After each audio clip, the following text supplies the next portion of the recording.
and welcome to Inside Us. In this video, we will talk about basic human anatomy and systems in human body. The human body can be studied and understood in terms of various systems, each of which is responsible for specific functions. Here are some of the major systems of the human body: skeletal system, muscular system, cardiovascular system, nervous system, respiratory system, digestive system, urinary system, endocrine system, lymphatic system, and reproductive system. To understand how these systems work, you first need to know a little bit about these systems. Number 1. The skeletal system. The skeletal system is the body system that provides structure and support for the body. It consists of bones and joints, which work together to allow movement and protect internal organs. Bones are the hard, calcified tissues that make up the skeleton. They are classified into 4 types: long bones, short bones, flat bones, and irregular bones. Bones are connected to each other at joints, which allow movement. The skeletal system also plays a number of important roles in the body. It provides support and protection for internal organs, helps maintain posture and balance, and produces blood cells in the bone marrow. Number 2. The muscular system. The muscular system is the body system that is responsible for movement and the maintenance of posture. It consists of muscles, which are tissues that contract and relax to produce movement. There are 3 main types of muscles in the body: skeletal muscles, cardiac muscles, and smooth muscles. Muscles work in pairs, with one muscle contracting while the other relaxes. This allows for movement in various directions. Muscles also work together with bones and joints to maintain posture and balance. They help regulate blood pressure, produce heat, and store energy in the form of glycogen. They also protect against injury and help repair damaged tissue. Number 3. The cardiovascular system. The cardiovascular system is the body system that is responsible for transporting oxygen, nutrients, and hormones to cells and removing waste products from the body. It consists of the heart, blood vessels, and blood. The heart is a muscular organ that pumps blood throughout the body. Blood vessels are the tubes that carry blood throughout the body, and blood is the fluid that circulates through the body in the blood vessels. The cardiovascular system is essential for the functioning of the body. It ensures that all of the body's cells receive the oxygen and nutrients they need to survive and function properly. It also helps remove waste products and maintain a healthy balance of fluids in the body. Number 4. The nervous system. The nervous system is the body system that is responsible for the control and coordination of body functions. It consists of the brain, spinal cord, and nerves. The brain is the control center of the nervous system. It receives and processes information from the senses and sends out commands to the rest of the body. The spinal cord is a long, tube-like structure that runs from the brain down through the center of the back. It carries messages between the brain and the rest of the body. Nerves are the long, thin fibers that carry messages to and from the brain and spinal cord. They are made up of bundles of nerve cells called neurons and are found throughout the body. Number 5. The respiratory system. The respiratory system is the body system that is responsible for the exchange of oxygen and carbon dioxide between the body and the environment. It consists of the lungs, trachea, and other structures. The lungs are the primary organs of the respiratory system. They are located in the chest and are responsible for the exchange of oxygen and carbon dioxide. The trachea, also known as the windpipe, is a tube-like structure that runs from the back of the throat to the lungs.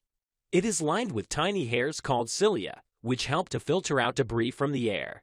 Other structures of the respiratory system include the bronchi and bronchioles, which are tubes that branch off from the trachea and carry air to the alveoli, and the diaphragm, which is a sheet of muscle that separates the chest and abdomen and helps with breathing. The respiratory system plays a vital role in maintaining the body's oxygen supply and removing waste products. Number 6. The digestive system. The digestive system is the body system that is responsible for breaking down food into nutrients that can be absorbed and used by the body. It consists of the mouth, esophagus, stomach, small intestine, and large intestine. The mouth is where food enters the body and where the process of digestion begins.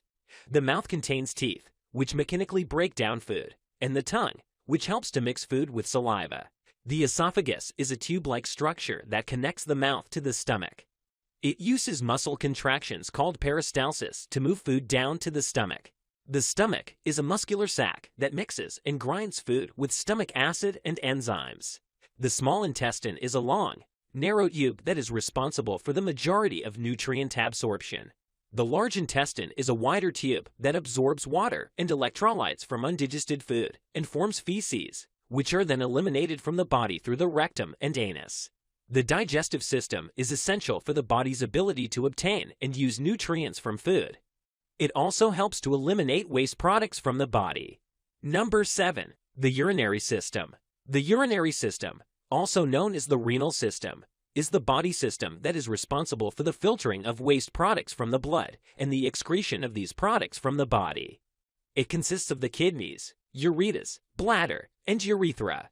The kidneys are a pair of bean-shaped organs located in the back of the abdomen. They are responsible for filtering waste products, such as urea and creatinine. The ureters are tubes that carry urine from the kidneys to the bladder. The bladder is a muscular sac that stores urine until it is eliminated from the body through the urethra. The urethra is a tube that carries urine out of the body. In addition to removing waste products, the urinary system helps to regulate the body's electrolyte balance and blood pressure and plays a role in the production of red blood cells. Number 8. The endocrine system.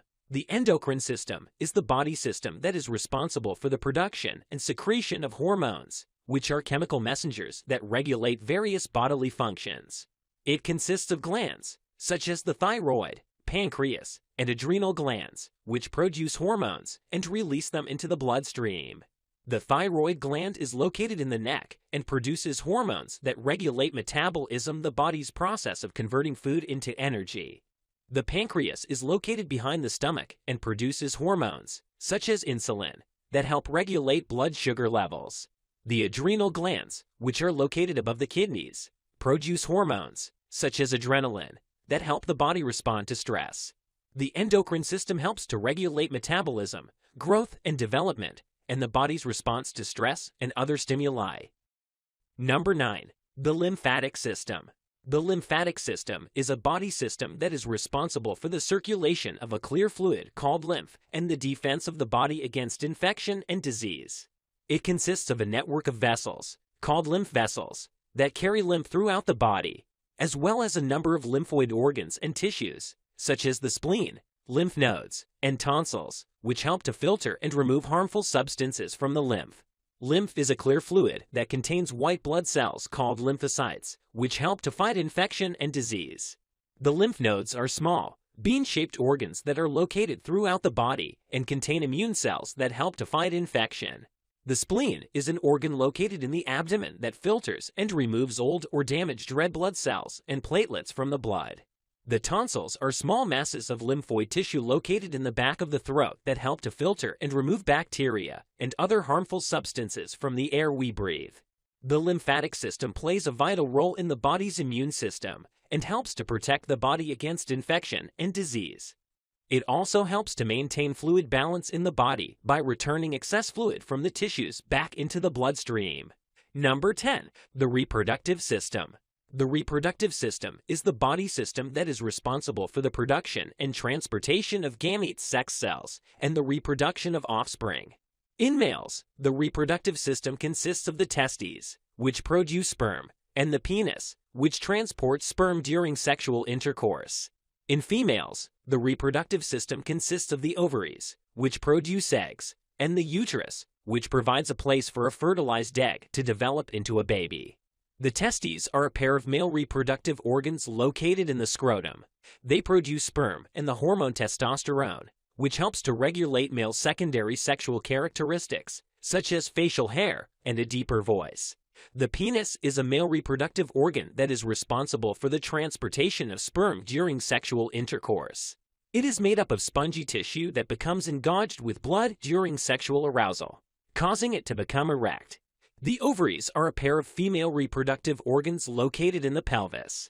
They produce eggs and the hormones estrogen and progesterone, which help to regulate the menstrual cycle and female secondary sexual characteristics, such as breast development and the appearance of body hair.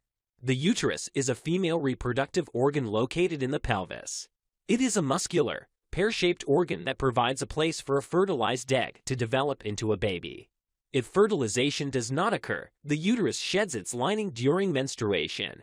The reproductive system plays a vital role in the continuation of the human species. It allows for the production and transportation of gametes and the reproduction of offspring. In addition, hormones produced by the reproductive system play a role in the development and maintenance of secondary sexual characteristics and the regulation of the menstrual cycle. That's it for today. Hope you like this video. For more videos related to human body and medical science, please hit that subscribe button. See you in the next one. Hi, and welcome to Inside Us. In this video, we will dive deep into skeletal system and its role in the formation of human body. The skeletal system is the body system that provides structure and support for the body. It consists of bones and joints, which work together to allow movement and protect internal organs. Bones are the hard, calcified tissues that make up the skeleton. They are classified into 4 types: long bones, short bones, flat bones, and irregular bones. Long bones are found in the arms, legs, and fingers. They have a long shaft with rounded ends called epiphyses. The epiphyses contain the growth plates, also called epiphyseal plates, which are responsible for bone growth during development. Long bones provide support and leverage for movement. Examples of long bones include the femur, or the thigh bone, and tibia, or the shin bone. Short bones are found in the wrists and ankles. They are shorter and wider than long bones and provide stability and support. Examples of short bones include the carpals, or the wrist bones, and tarsals, or the ankle bones. Flat bones are thin and flat, with 2 parallel surfaces. They protect internal organs and provide a surface for muscle attachment. Examples of flat bones include the sternum, or the breastbone, and ribs. Irregular bones have complex shapes and serve a variety of functions. Examples of irregular bones include the vertebrae, or the spinal bones, and hip bones. Bones are connected to each other at joints, which allow movement and help to maintain the body's posture and balance. There are 3 main types of joints: synarthrotic joints, apoarthrotic joints, and diarthrotic joints. Synarthrotic joints, also called immovable joints, do not allow for any movement. They are found between bones that are tightly fused together, such as the bones of the skull. Apoarthrotic joints, also called slightly movable joints, allow for limited movement. They are found in bones that are connected by fibrous tissue, such as the vertebrae. Diarthrotic joints, also called freely movable joints, allow for a wide range of movement. They are further classified into 4 main types. Ball and socket joints, such as the hip and shoulder joints, allow for a wide range of movement in multiple planes. Hinge joints, such as the elbow and knee joints, allow for movement in one plane, similar to the way a door hinges. Pivot joints, such as the joint between the first 2 cervical vertebrae, the atlas and axis, allow for rotational movement. Gliding joints, such as the joints between the carpals wrist bones, allow for sliding movement. Joints are held together by a combination of bones, ligaments, tendons, and muscles. Ligaments are strong, fibrous bands of connective tissue that connect bones to other bones. Tendons are fibrous cords of connective tissue that connect muscles to bones. Muscles produce movement by contracting and relaxing, which causes movement at the joint. Joints can be affected by a number of conditions, such as arthritis, which is a group of conditions that cause inflammation and pain in the joints, and osteoporosis, which is a condition that causes bones to become weak and brittle. The skeletal system plays a number of important roles in the body, including support. The skeletal system provides structural support for the body and helps to maintain posture and balance. Protection. The skeletal system protects internal organs by surrounding and encasing them. For example, the rib cage protects the heart and lungs, and the skull protects the brain. Movement. The skeletal system allows for movement through the action of muscles that are attached to the bones. Production of blood cells. The bone marrow, which is the soft, spongy tissue inside the bones, is responsible for the production of red and white blood cells and platelets. Mineral storage. Bones act as a storage site for minerals, such as calcium and phosphorus, which are essential for the proper functioning of the body. Endocrine function. The skeletal system produces hormones, such as osteocalcin and osteoprogesterone, which play a role in the regulation of metabolism and the immune system. Overall, the skeletal system plays a vital role in the health and function of the body. It provides structure and support, protects internal organs, allows for movement, and performs a number of important functions related to the production of blood cells and the storage of minerals. That's it for today. Hope you like this video. For more videos related to human body and medical science, please hit that subscribe button. See you in the next one. Hi, and welcome to Inside Us. In this video, we will dive deep into muscular system and its role in the formation of human body. Without muscle, humans could not live. The primary job of muscle is to move the bones of the skeleton, but muscles also enable the heart to beat and constitute the walls of other important hollow organs. There are 3 types of muscle tissue. Skeletal muscle. This type of muscle creates movement in the body. There are more than 600 skeletal muscles, and they make up about 40% of a person's body weight. When the nervous system signals the muscle to contract, groups of muscles work together to move the skeleton. These signals and movements are nearly involuntary, yet they do require conscious effort. However, humans do not need to concentrate on individual muscles when moving. Skeletal muscle tissue is made up of a collection of muscle fibers wrapped in connective tissue sheaths. There are 3 types of connective tissue sheaths named for their location. Endomysium surrounds individual muscle fibers. It is made up of a delicate layer of reticular fibers and permits only small diameter nerve fibers and capillaries, thus acting as a site of metabolic exchange. Perimysium is a slightly thicker layer of connective tissue consisting mainly of type I and III collagen and surrounds a group of fibers. This fiber group is referred to as a fascicle or bundle. Fascicles are the functional units of skeletal muscle tissue. The perimysium contains slightly larger blood vessels and nerve fibers than those traveling through endomysium. Epimysium surrounds the entire collection of fascicles making up an individual muscle. This dense connective tissue made up of mainly type I collagen contains the neurovascular supply to the muscle. Cardiac muscle. Cardiac muscle is involuntary muscle. This type makes up the walls of the heart and creates the steady, rhythmic pulsing that pumps blood through the body from signals from the brain.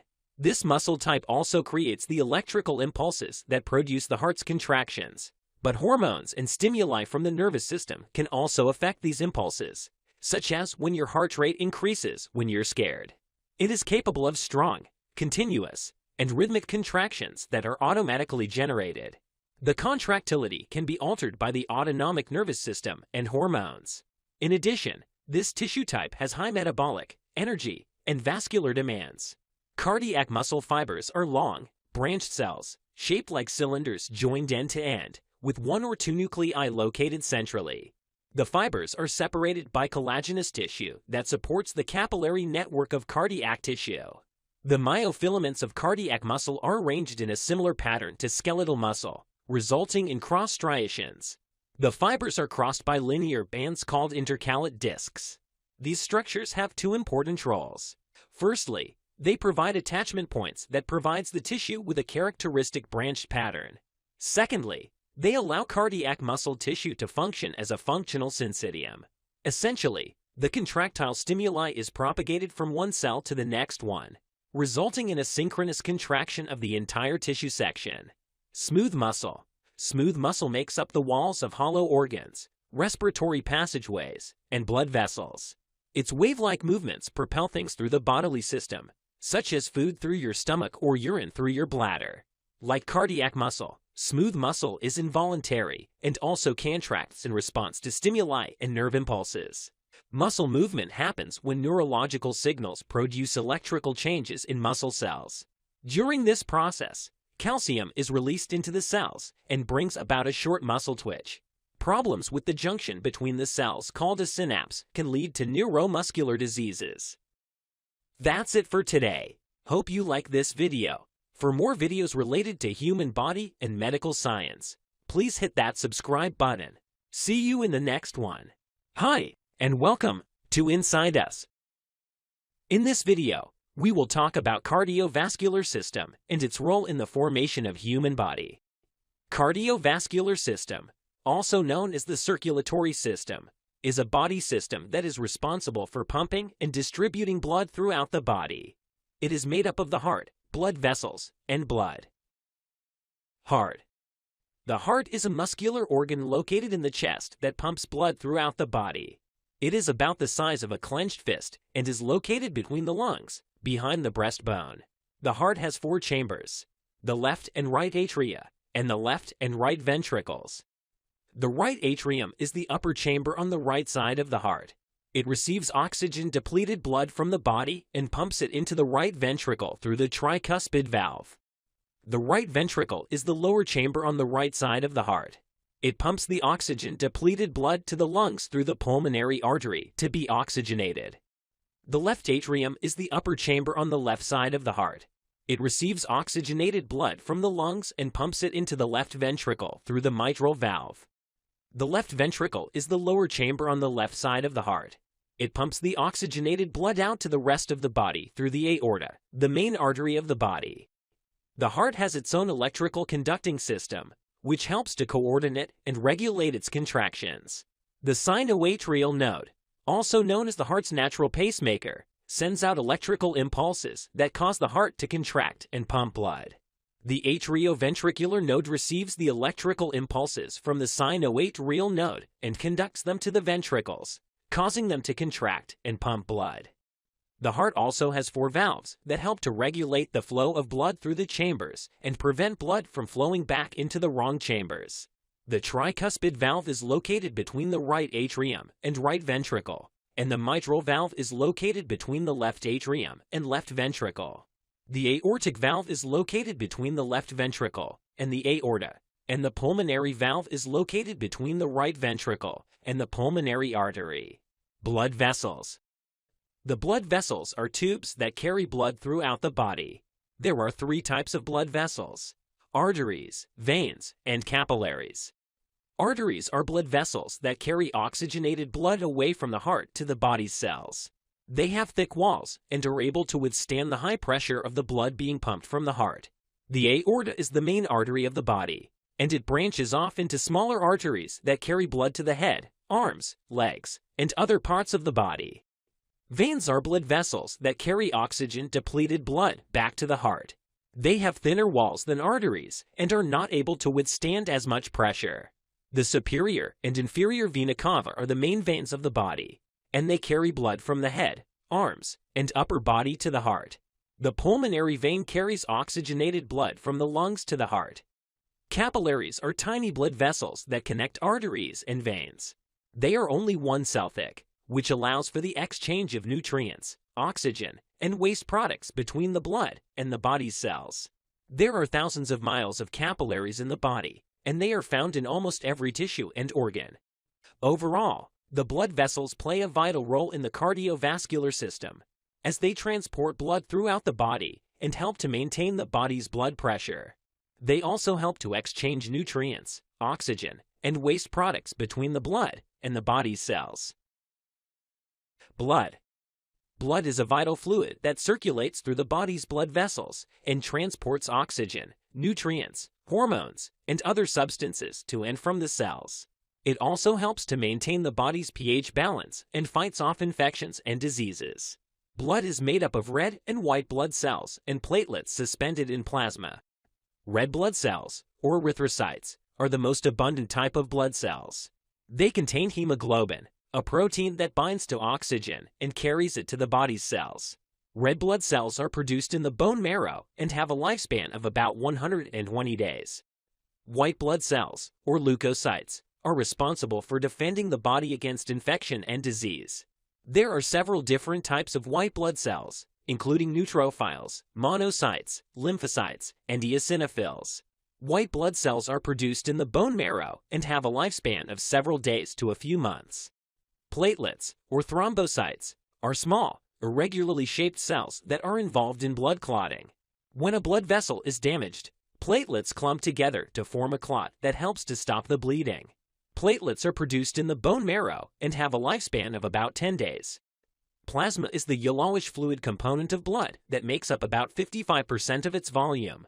It is made up of water, proteins, nutrients, hormones, and other substances. Plasma helps to transport red and white blood cells and platelets throughout the body and plays a vital role in maintaining the body's blood pressure. Overall, blood plays a vital role in the body's overall health and well-being. It transports oxygen, nutrients, hormones, and other substances to and from the cells and helps to maintain the body's pH balance. It also helps to defend the body against infection and disease and plays a role in blood clotting. Overall, the cardiovascular system plays a vital role in maintaining the body's overall health and well-being. It helps to oxygenate the body's cells, remove waste products, and transport nutrients, hormones, and other substances throughout the body. That's it for today. Hope you like this video. For more videos related to human body and medical science, please hit that subscribe button. See you in the next one. Hi, and welcome to Inside Us. In this video, we will talk about nervous system and its role in the formation of human body. The nervous system is a complex network of tissues and organs that coordinate the functions of the body. It consists of the central nervous system, which includes the brain and spinal cord, and the peripheral nervous system, which consists of all the nerves that lie outside the central nervous system. Central nervous system. The central nervous system is the control center of the body. It consists of the brain and the spinal cord, and is responsible for processing and integrating sensory information, controlling movement, and coordinating the body's functions. Brain. The brain is a complex organ that is responsible for controlling all the body's functions, including thinking, feeling, and behaving. It is divided into several different regions, each with specific functions. The cerebrum is the largest and most complex part of the brain and is responsible for most of the brain's functions. It is divided into two hemispheres, left and right, which are connected by a bundle of nerve fibers called the corpus callosum. The cerebrum is divided into four main lobes: the frontal lobe, the parietal lobe, the temporal lobe, and the occipital lobe. Each lobe is responsible for different functions, such as movement, sensation, language, and vision. The cerebellum is located beneath the cerebrum and is responsible for coordinating movement and balance. The brainstem is located between the cerebrum and the spinal cord and is responsible for controlling many of the body's automatic functions, such as heart rate, breathing, and digestion. It is also involved in the control of sleep, wakefulness, and consciousness.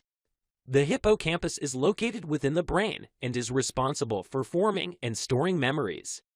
The amygdala is also located within the brain and is involved in the processing of emotions and the formation of memories. Spinal cord. The spinal cord is a long, slender tube of nerve tissue that runs from the brain down through the center of the back. It carries messages between the brain and the rest of the body and helps coordinate movement. It is protected by the vertebrae of the spine, which form a hollow tube around it. The spinal cord is divided into different regions, each with specific functions. The brain sends signals down the spinal cord to control the body's movements and functions, and the spinal cord sends sensory information back to the brain. The spinal cord is made up of nerve cells, neurons, and supportive cells, glial cells. The neurons are responsible for carrying messages to and from the brain, while the glial cells provide support and protection for the neurons. Peripheral nervous system. The peripheral nervous system is one of the two components that make up the nervous system of human body. It consists of nerves and ganglia, which lie outside the brain and the spinal cord. The main function of the peripheral nervous system is to connect the central nervous system to the limbs and organs, essentially serving as a relay between the brain and spinal cord and the rest of the body. The peripheral nervous system can be divided into the somatic nervous system and the autonomic nervous system. The somatic nervous system. The somatic system is the part of the peripheral nervous system responsible for carrying sensory and motor information to and from the central nervous system. The somatic system is responsible for transmitting sensory information as well as for controlling voluntary movement. This system contains two major types of neurons. Motor neurons, also called efferent neurons. Motor neurons carry information from the brain and spinal cord to muscle fibers throughout the body. These motor neurons allow us to take physical action in response to stimuli in the environment. Sensory neurons, also called afferent neurons. Sensory neurons carry information from the nerves to the central nervous system.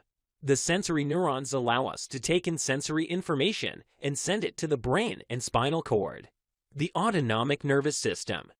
The autonomic system is the part of the peripheral nervous system that's responsible for regulating involuntary body functions, such as blood flow, heartbeat, digestion, and breathing. In other words, it is the autonomic system that controls aspects of the body that are usually not under voluntary control. This system allows these functions to take place without needing to consciously think about them happening. The autonomic system is further divided into two branches. Sympathetic system. By regulating the flight or fight response, the sympathetic system prepares the body to expend energy to respond to environmental threats. When action is needed, the sympathetic system triggers a response by accelerating heart rate, increasing breathing rate, boosting blood flow to muscles, activating sweat secretion, and dilating the pupils. Parasympathetic system. This helps maintain normal body functions and conserve physical resources. Once a threat has passed, this system will slow the heart rate, slow breathing, reduce blood flow to muscles, and constrict the pupils. This allows the body to return to a normal resting state. That's it for today. Hope you like this video. For more videos related to human body and medical science, please hit that subscribe button. See you in the next one. Hi, and welcome to Inside Us. In this video, we will talk about respiratory system and its role in the formation of human body. The respiratory system is a group of organs responsible for taking in oxygen, eliminating carbon dioxide, and maintaining proper pH balance in the body. It consists of the nasal cavity, pharynx, larynx, trachea, bronchi, bronchioles, and alveoli. Nasal cavity. The nasal cavity is a hollow space in the head that is located above and behind the nose. It is lined with a moist, thin membrane called the mucosa, which is rich in blood vessels and contains tiny hair-like structures called cilia. These cilia help to filter out dirt and other particles that may be inhaled. The nasal cavity has several functions. It warms and moistens the air that is breathed in, which helps to keep the respiratory tract moist and prevents the mucosa from drying out. It also filters the air, removing dust, pollen, and other particles that may be harmful to the body. The nasal cavity is lined with tiny hair-like structures called cilia that help to sweep these particles out of the airway and prevent them from entering the lungs. The nasal cavity also helps to detect odors. It contains small, sensitive cells called olfactory neurons, which are responsible for detecting and identifying different smells. When an odorant molecule is inhaled, it binds to receptors on the olfactory neurons, triggering a response that is sent to the brain. The brain then interprets the signal as a specific smell. Pharynx. The pharynx, also known as the throat, is a muscular tube that extends from the base of the skull to the esophagus and larynx. It serves as a common passageway for both air and food and plays a vital role in the respiratory and digestive systems. The pharynx is divided into three regions: the nasopharynx, oropharynx, and laryngopharynx. The nasopharynx is the upper part of the pharynx that is located behind the nasal cavity. It is separated from the nasal cavity by the soft palate, which is a muscular structure that moves up and down to close off the nasal cavity when we swallow. The oropharynx is the middle part of the pharynx and is located behind the mouth. The laryngopharynx is the lower part of the pharynx and is located behind the larynx. The pharynx is lined with a mucous membrane that helps to moisten and protect the tissues. It contains several small muscles that help to move food and liquids from the mouth to the esophagus and to prevent them from entering the respiratory system. The pharynx also contains the tonsils, which are small, round masses of lymphoid tissue that help to defend the body against infection.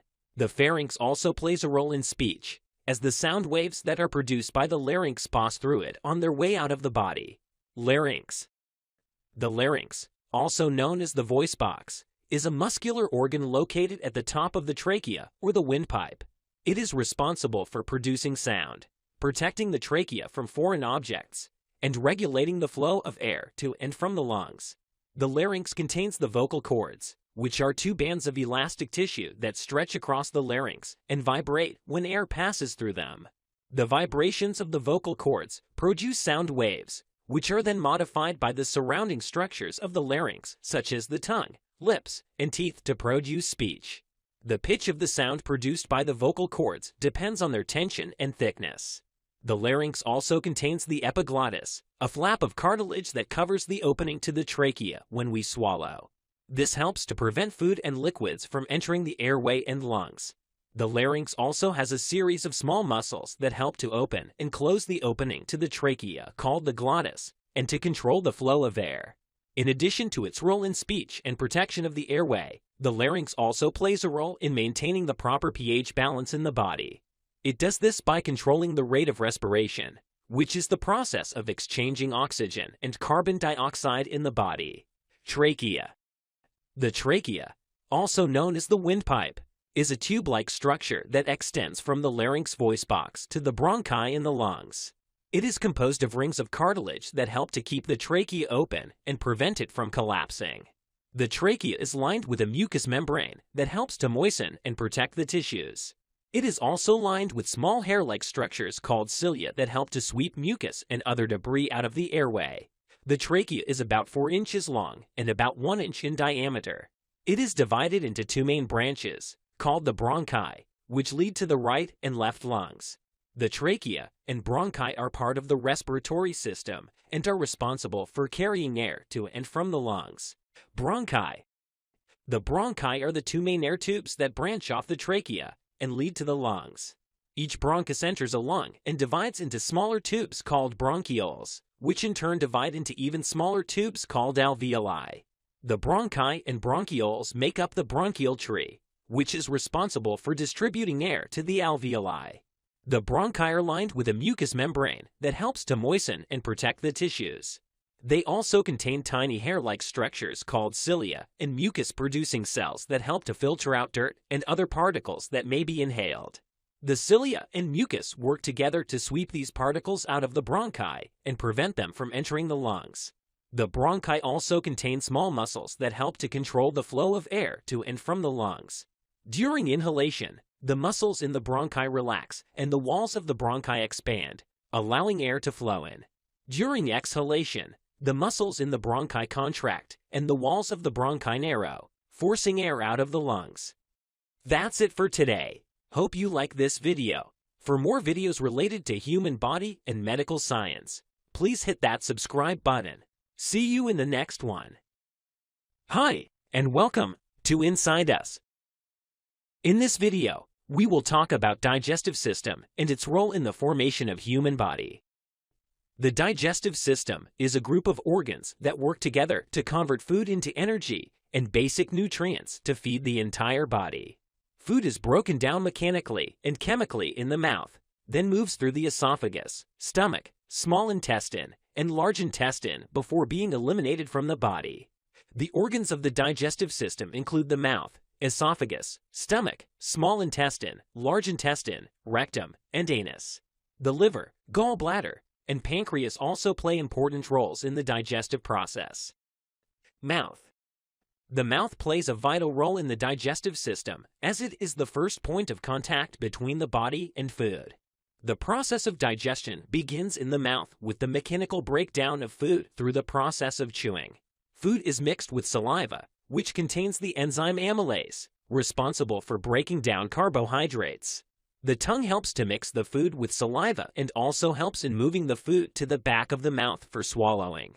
The act of swallowing, also known as deglutition, is a complex process that is controlled by several muscles in the mouth, throat, and esophagus. In addition to breaking down food, the mouth also plays a role in the sense of taste, which helps the body to identify and discern between different types of food. Esophagus. The esophagus is a muscular tube that connects the mouth to the stomach. It is responsible for transporting food from the mouth to the stomach using a series of muscular contractions, known as peristalsis. The esophagus also has a ring-like muscle at the top, known as the upper esophageal sphincter, which helps to keep food and stomach acid from flowing back into the esophagus. This muscle relaxes to allow food to pass through and then tightens to prevent the backflow of stomach contents. The esophagus also has a lower esophageal sphincter, which is located at the bottom and separates the esophagus from the stomach. Stomach. The stomach is a muscular sac that plays a crucial role in the digestion of food. It mixes food with stomach acid and digestive enzymes, which helps to break down proteins and kill harmful bacteria. The stomach also releases a hormone called ghrelin, which signals to the brain that the body is hungry. As food enters the stomach, it is mixed with stomach acid and enzymes to form a thick liquid called chyme. The stomach then releases the chyme into the small intestine in small amounts, allowing for proper digestion and absorption. The stomach is able to stretch to accommodate large amounts of food and also has the ability to temporarily store food, releasing it into the small intestine as needed. Small intestine. The small intestine is a long, coiled tube that is responsible for the majority of nutrient absorption. The walls of the small intestine are lined with tiny, finger-like projections called villi and microvilli, which greatly increases the surface area for absorption. The small intestine also plays a role in the secretion of bile, which is produced by the liver and stored in the gallbladder. Bile helps to emulsify fats, making them easier to digest. The small intestine also receives enzymes from the pancreas, which aid in the digestion of proteins and fats. Large intestine. The large intestine is a tube-like organ that is responsible for absorbing water and electrolytes from undigested food. It also plays a role in the formation of feces, which is eliminated from the body through the rectum and anus. The large intestine also houses beneficial bacteria, which aid in the breakdown of undigested food and produce certain vitamins. Rectum. The rectum is the last section of the large intestine and plays a key role in the elimination of waste from the body. It is a muscular tube that temporarily stores feces before they are eliminated through the anus. The rectum also plays a role in the process of defecation, which is the act of passing feces from the body. The rectum is sensitive to the presence of feces and sends signals to the brain indicating that a bowel movement is needed. The rectum also has a muscle called the rectal sphincter, which controls the release of feces. It is important to note that the rectum can also store gas and have to release it via the anus. Anus. The anus is the opening at the end of the digestive tract through which feces are eliminated from the body. It is made up of several muscles, including the external and internal anal sphincters, which control the release of feces. The external anal sphincter is under conscious control, while the internal anal sphincter is controlled by the autonomic nervous system. The anus also has a rich blood supply, which helps to protect against injury and infection. It is important to note that the anus is also a sensitive organ, as it contains a large number of nerve endings. That's it for today. Hope you like this video. For more videos related to human body and medical science, please hit that subscribe button. See you in the next one. Hi, and welcome to Inside Us. In this video, we will talk about urinary system and its role in the formation of human body. The urinary system, also known as the renal system, is responsible for filtering the blood, removing waste products, and regulating the body's fluid balance. The main organs of the urinary system include the kidneys, ureters, bladder, and urethra. Kidneys. The kidneys are a pair of bean-shaped organs located in the upper abdomen, on either side of the spine. They are responsible for filtering the blood and removing waste products, such as urea and creatinine, from the body. The kidneys also help to regulate the body's electrolyte balance, such as sodium and potassium, and blood pressure. They also produce hormones that regulate red blood cell production and promote bone health. The kidneys filter the blood through small structures called nephrons, which remove waste products and excess water from the blood to form urine. The urine then flows through the renal pelvis, which is the funnel-like structure at the center of each kidney, and into the ureters. Ureters. The ureters are a pair of thin, muscular tubes that transport urine from the kidneys to the bladder. The ureters use a series of muscular contractions, called peristalsis, to move urine through the urinary tract. The ureters also have a valve-like structure at the junction with the bladder, called the ureterovesical junction, which prevents urine from flowing back into the kidneys. Bladder.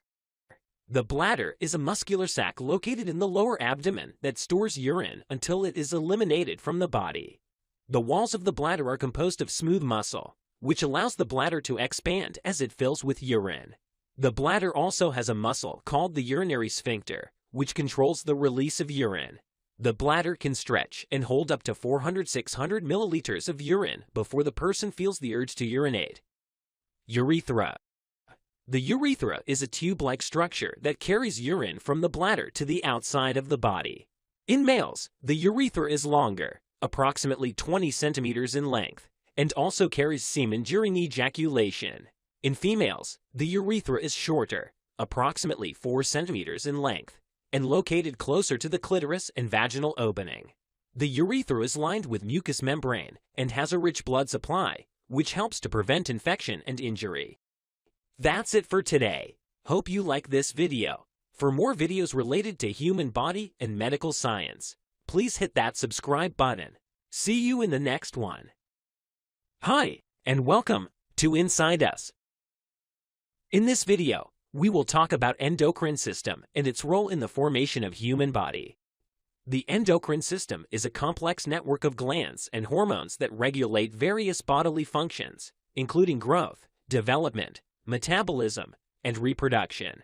The endocrine system works closely with the nervous system to help the body respond to changes in the environment. Pituitary gland. The pituitary gland, also known as the master gland, is located at the base of the brain and plays a key role in regulating the endocrine system. It produces several hormones, including growth hormone, which stimulates growth and cell reproduction, prolactin, which stimulates milk production in females, thyroid-stimulating hormone, which regulates the thyroid gland, and adrenocorticotropic hormone, which regulates the adrenal glands. Thyroid gland. The thyroid gland is located in the neck and produces hormones that regulate metabolism, including TRE-euthyronin ET3 and thyroxine E4. These hormones help to control the body's energy use and heat production. The thyroid gland also produces calcitonin, which helps to regulate calcium levels in the blood. Parathyroid gland. The parathyroid gland is located near the thyroid gland and produces a parathyroid hormone, which helps to regulate calcium levels in the blood. PTH works in opposition to calcitonin, stimulating the release of calcium from bone tissue and the absorption of calcium in the kidneys and intestines. Adrenal glands. The adrenal glands are located on top of each kidney and produce a variety of hormones, including adrenaline and noradrenaline, which help to regulate the body's fight or flight response to stress. The adrenal glands also produce hormones that regulate the body's metabolism, such as cortisol, which helps to regulate blood sugar levels and the body's response to stress, and aldosterone, which helps to regulate electrolyte balance and blood pressure. Pancreas. The pancreas is an organ located behind the stomach that produces hormones such as insulin and glucagon, which help to regulate blood sugar levels. Insulin promotes the uptake and storage of glucose in cells, while glucagon promotes the breakdown of stored glycogen to glucose. The pancreas also produces digestive enzymes that aid in the digestion of food in the small intestine. Ovaries and testes. The ovaries and testes are the primary reproductive organs and produce hormones that regulate the body's reproductive functions. In females, the ovaries produce estrogen and progesterone, which regulate the menstrual cycle and pregnancy. In males, the testes produce testosterone, which regulates the development of male secondary sexual characteristics and sperm production. Pineal gland. The pineal gland is a small endocrine gland located in the brain that produces the hormone melatonin, which helps to regulate the body's sleep-wake cycle. Thymus. The thymus is a small gland located in the chest that produces hormones that play a role in the immune system, such as thymosin and thymic hormones, which help to regulate the development and function of T lymphocytes, which are basically white blood cells that play a role in the immune response. All these hormones produced by the glands of the endocrine system work together in a complex network to regulate various bodily functions, including growth, metabolism, and reproduction. Hormones produced by the endocrine system travel through the bloodstream to reach their target cells or organs, where they bind to specific receptors and trigger a response. In addition to the hormones produced by the glands of the endocrine system, other hormones, such as those produced by the hypothalamus and the pancreas, also play a critical role in regulating various bodily functions. For example, the hypothalamus produces hormones that regulate the release of hormones from the pituitary gland and controls functions such as hunger, thirst, and body temperature. It's important to note that imbalances or dysfunction of the endocrine system can lead to various health conditions such as diabetes, thyroid disorders, and hormonal cancers. Regular checkups and screenings can help to detect and manage these conditions early on. That's it for today. Hope you like this video. For more videos related to human body and medical science, please hit that subscribe button. See you in the next one. Hi, and welcome to Inside Us. In this video, we will talk about lymphatic system and its role in the formation of human body. The lymphatic system is a crucial part of the body's immune system and helps to protect the body against disease and infection. It is a network of vessels, organs, and tissues that help to remove waste and toxins from the body, as well as playing a crucial role in the immune system. Lymph vessels. The lymph vessels are a network of thin-walled vessels that run parallel to the circulatory system. They transport a clear, watery fluid called lymph, which contains immune cells and waste products from the body's tissues. The lymph vessels have one-way valves that help to prevent the backflow of lymph and rely on muscle contractions and breathing to move the lymph through the vessels. The lymph vessels also pick up excess fluids, proteins, and other materials that leak out of the blood vessels and return them back to the bloodstream. Lymph nodes. The lymph nodes are small, bean-shaped structures located throughout the body, particularly in the neck, armpit, groin, and abdomen. They act as filters for the lymph, trapping any foreign substances such as bacteria or cancer cells. The immune cells in the lymph nodes then work to destroy these harmful substances. The lymph nodes also have a rich blood supply, which helps to nourish and support the immune cells. Spleen. The spleen is an organ located in the upper left abdomen that acts as a filter for the blood, similar to the lymph nodes. It also plays a role in the production and storage of white blood cells, particularly lymphocytes and monocytes.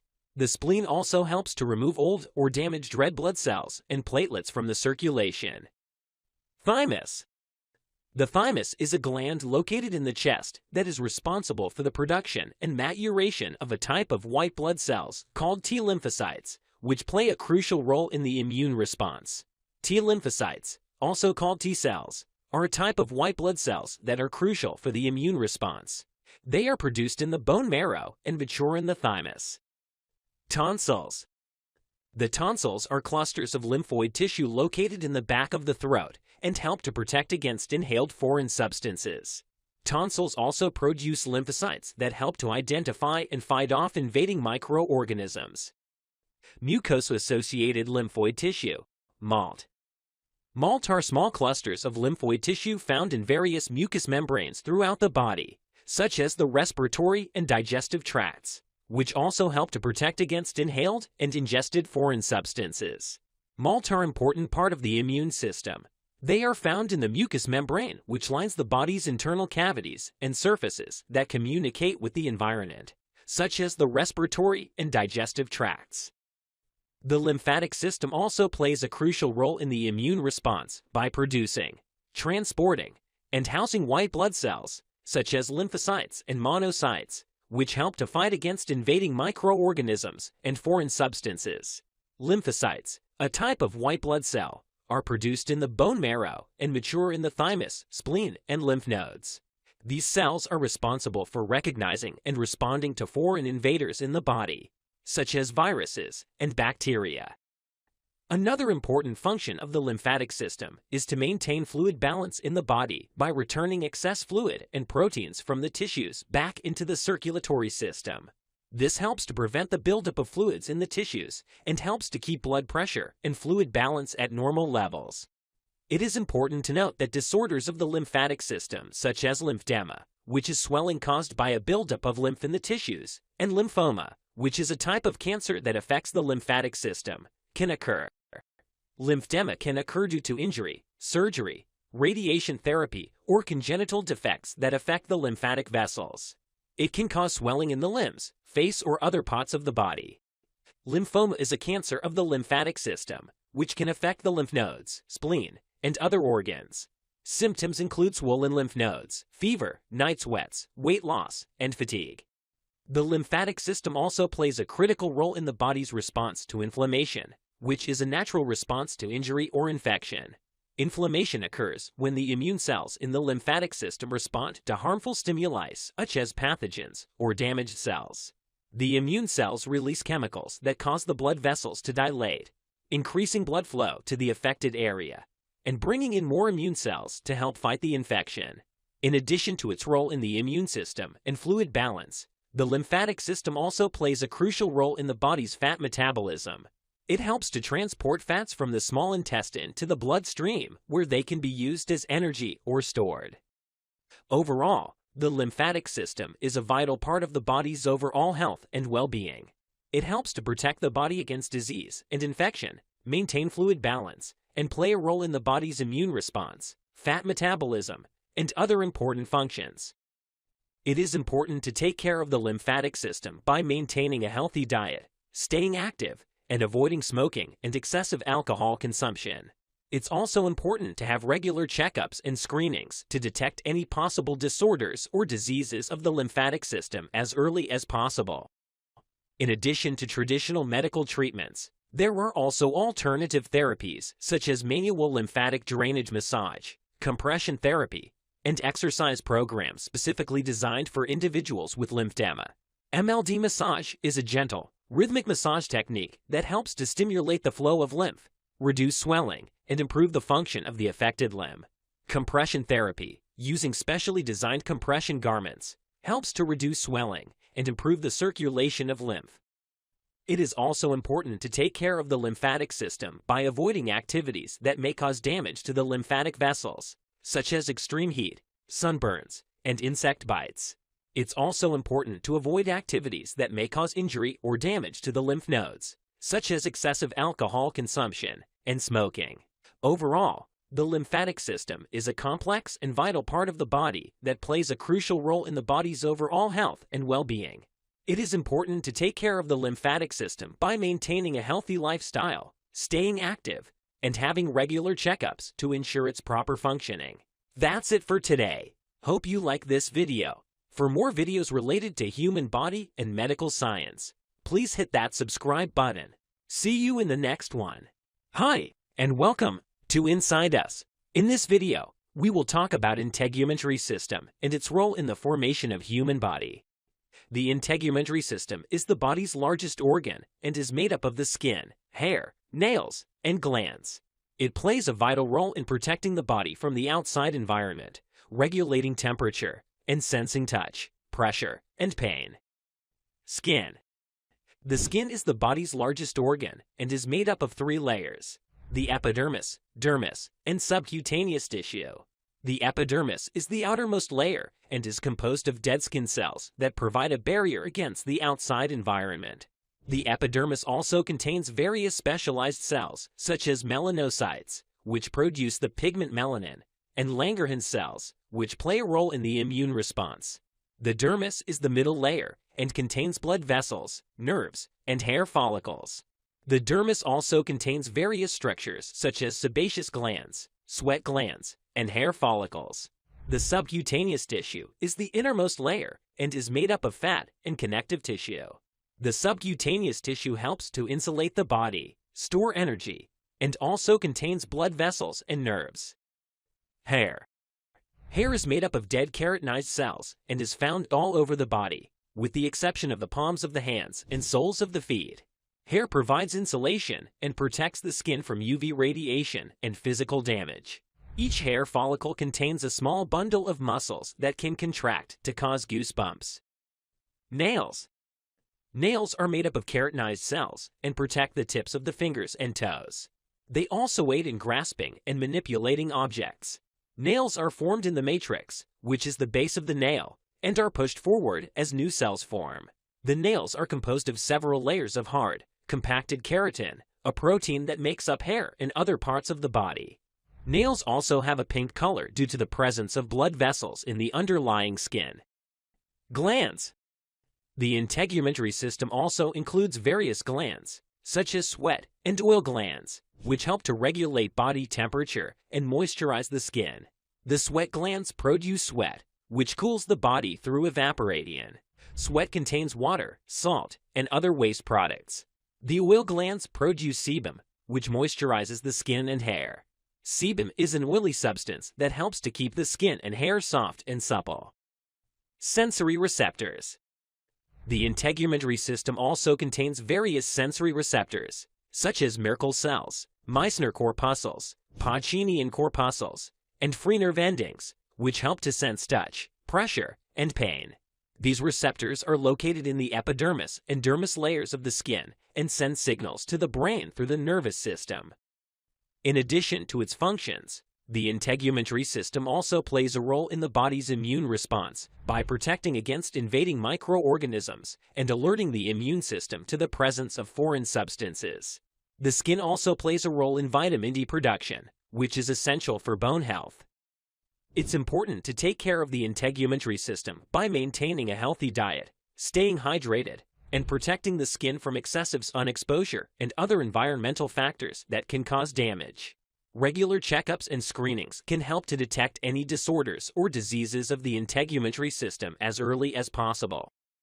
Overall, the integumentary system is a complex and vital part of the body that plays a crucial role in protecting the body from the outside environment, regulating temperature, and sensing touch, pressure, and pain. It also plays a role in the body's immune response, vitamin D production, and other important functions. It is important to take care of the integumentary system by maintaining a healthy lifestyle and regular checkups to ensure proper function. That's it for today. Hope you like this video. For more videos related to human body and medical science, please hit that subscribe button. See you in the next one. The human heart is an incredible organ.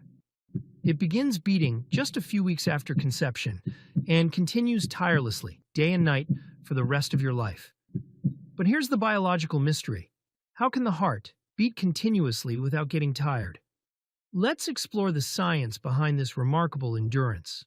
First, it's important to understand that the heart is made of a special type of muscle tissue called cardiac muscle.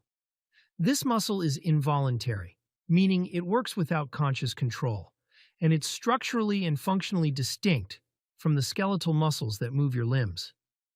Unlike skeletal muscles, which contract forcefully and then need rest, cardiac muscle is optimized for continuous rhythmic contractions.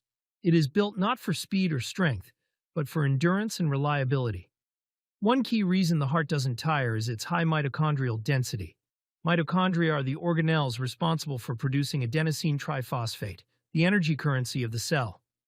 In skeletal muscle, mitochondria may take up about 2 to 8% of cell volume. But in cardiac muscle, mitochondria occupy roughly 30 to 40% of the cell's volume. This means the heart has an abundant and constant energy supply, allowing it to sustain its contractions with minimal fatigue. Another major factor is the heart's preference for aerobic respiration. Aerobic respiration uses oxygen to produce energy from glucose, fatty acids, and lactate. Unlike anaerobic respiration, which leads to the buildup of lactic acid and causes muscle fatigue, aerobic metabolism is clean and efficient, producing much more ATP per molecule of glucose, and without harmful byproducts. This is why the heart depends on a constant oxygen supply delivered by the coronary arteries. If this supply is interrupted, even briefly, as in a heart attack, cardiac cells begin to die rapidly. Another fascinating feature is the heart's intrinsic conduction system. The heartbeat is controlled by specialized cardiac cells, not the brain. The sinoatrial SA node, located in the right atrium, acts as the heart's natural pacemaker. It generates electrical impulses that spread across the heart muscle, causing it to contract in a coordinated manner. This system is self-regulating, and the heart can even continue beating temporarily when removed from the body, as long as it has nutrients and oxygen. While the heart works constantly, it does rest, briefly, between beats. A full cardiac cycle takes about 0.8 seconds at a normal resting heart rate. Of that, about 0.4 seconds is diastole, when the heart muscles relax and the chambers refill with blood. This brief relaxation period allows cardiac muscle fibers to recover without stopping the overall function. So while it seems like the heart is always working, it is in fact resting between each beat, thousands of times per day. Despite its endurance, the heart is not invincible. Cardiac muscle cells, known as cardiomyocytes, have limited regenerative capacity. That's why damage from conditions like myocardial infarction or heart attack is often permanent, and prevention is critical. A healthy heart relies on proper blood flow, balanced electrolytes, especially calcium, sodium, and potassium, and regular oxygen delivery. Lifestyle factors such as exercise, diet, and stress management directly impact cardiac health. To sum up, the heart doesn't get tired because of its specialized muscle type, its high energy production from mitochondria, its use of aerobic metabolism, and its ability to rest briefly between beats. It is an incredibly efficient, self-sustaining system designed for lifelong function. So while you rest at night, your heart never sleeps. An amazing example of biological engineering in action. Why do we have an appendix if we don't need it? For a long time, the appendix was considered a useless body part, something left over from evolution that no longer served a purpose in modern humans. Many people still believe that we don't need it at all, especially because people can live without it.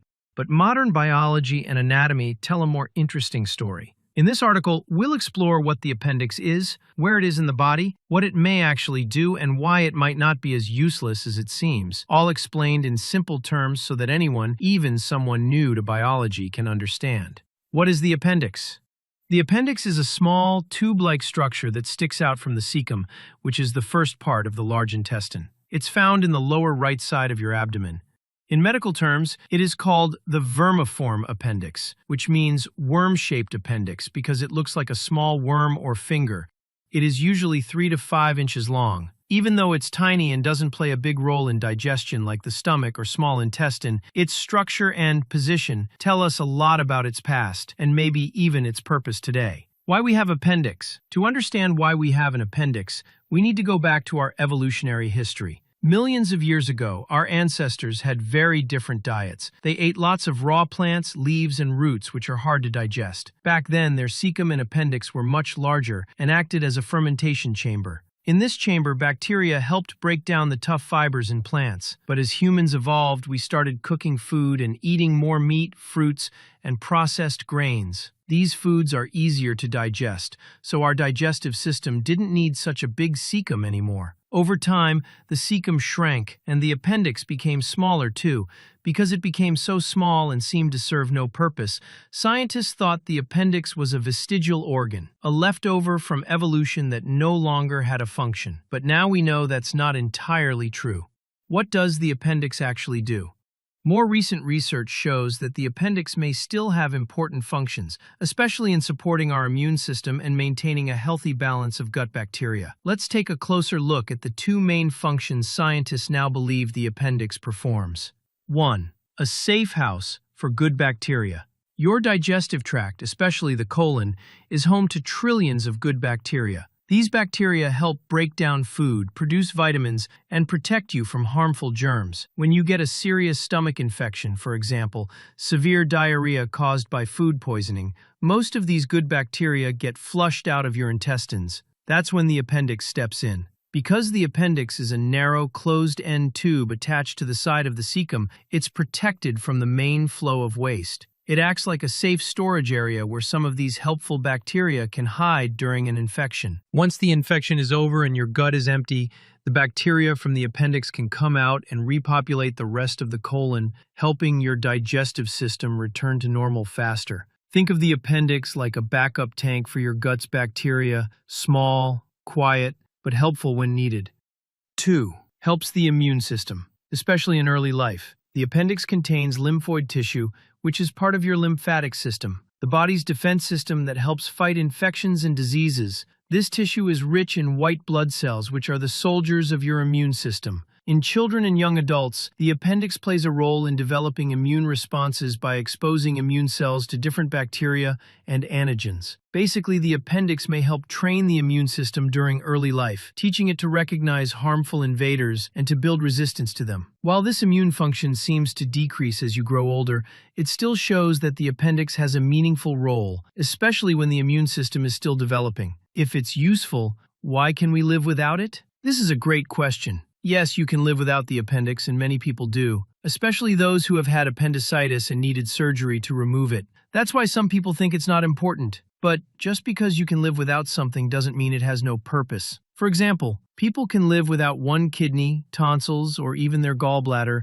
but those organs all do helpful things. The body is amazing because it can adapt and compensate when one part is removed, especially with good health care, clean water, and proper nutrition. However, in places where people don't have access to clean water or medical care, the appendix might play a more important role in gut health and recovery from infections. What is appendicitis? Appendicitis is when the appendix becomes inflamed and infected. It usually happens when something blocks the opening of the appendix, like hard stool, swelling, or bacteria. When blocked, the appendix fills with pus, a thick fluid full of white blood cells and bacteria, and this causes pain and swelling. If not treated quickly, the appendix can burst, which can spread infection to the rest of the abdomen, a dangerous condition called peritonitis. Symptoms of appendicitis include sudden pain in the lower right belly, fever, nausea and vomiting, loss of appetite. Treatment usually involves removing the appendix through surgery, a procedure called an appendectomy. Final thoughts? In human anatomy, every part of the body has a story. The appendix may be small and often ignored, but it's not useless. It helps protect and support our digestive and immune systems, especially in ways we didn't fully understand until recently. So the next time someone says, "Why do we even have an appendix if we don't need it?" you can confidently say, "Actually, the appendix stores good bacteria and helps our immune system, especially when we're young." Even the smallest parts of the body can have quiet, important jobs. Hi. Welcome to Inside Us. In this video, we will talk about neck and head muscles or their lateral flexion. Lateral flexion of the neck and head refers to the movement where the head tilts towards one shoulder, bringing the ear closer to the shoulder on the same side. The lateral flexion of the neck and head involves the coordinated action of several muscles. Sternocleidomastoid. This muscle is one of the primary muscles involved in lateral flexion of the neck. It is located on each side of the neck and originates from the sternum and clavicle and inserts into the mastoid process of the temporal bone. When contracted on one side, it tilts the head towards that side. Scalene muscles.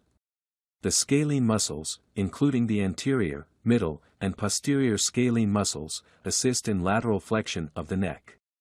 These muscles are located on the sides of the neck and connect the cervical vertebrae to the upper ribs.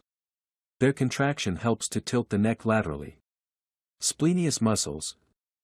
The splenius muscles, consisting of the splenius capitis and splenius cervicis, are deep muscles located in the back of the neck. They extend from the vertebrae of the upper back and lower neck to the base of the skull.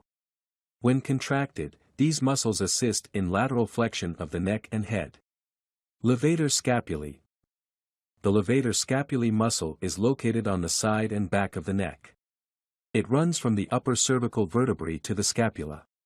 When contracted, it assists in elevating the scapula and contributes to lateral flexion of the neck. These muscles work in a coordinated manner to produce lateral flexion of the neck and head. When the muscles on one side of the neck contract, they create a bending force that tilts the head towards that side. The opposite side muscles may also provide some resistance to control the movement and maintain stability. That's it for today. Hope you like this video. For more videos on human body and organ system, please subscribe to this channel. See you in the next video.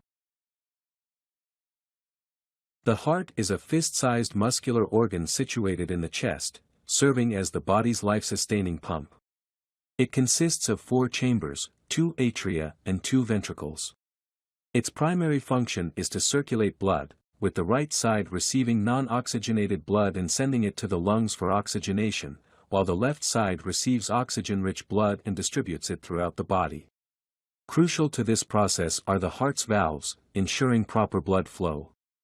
The heart's rhythm is controlled by an electrical system, led by the sinoatrial node.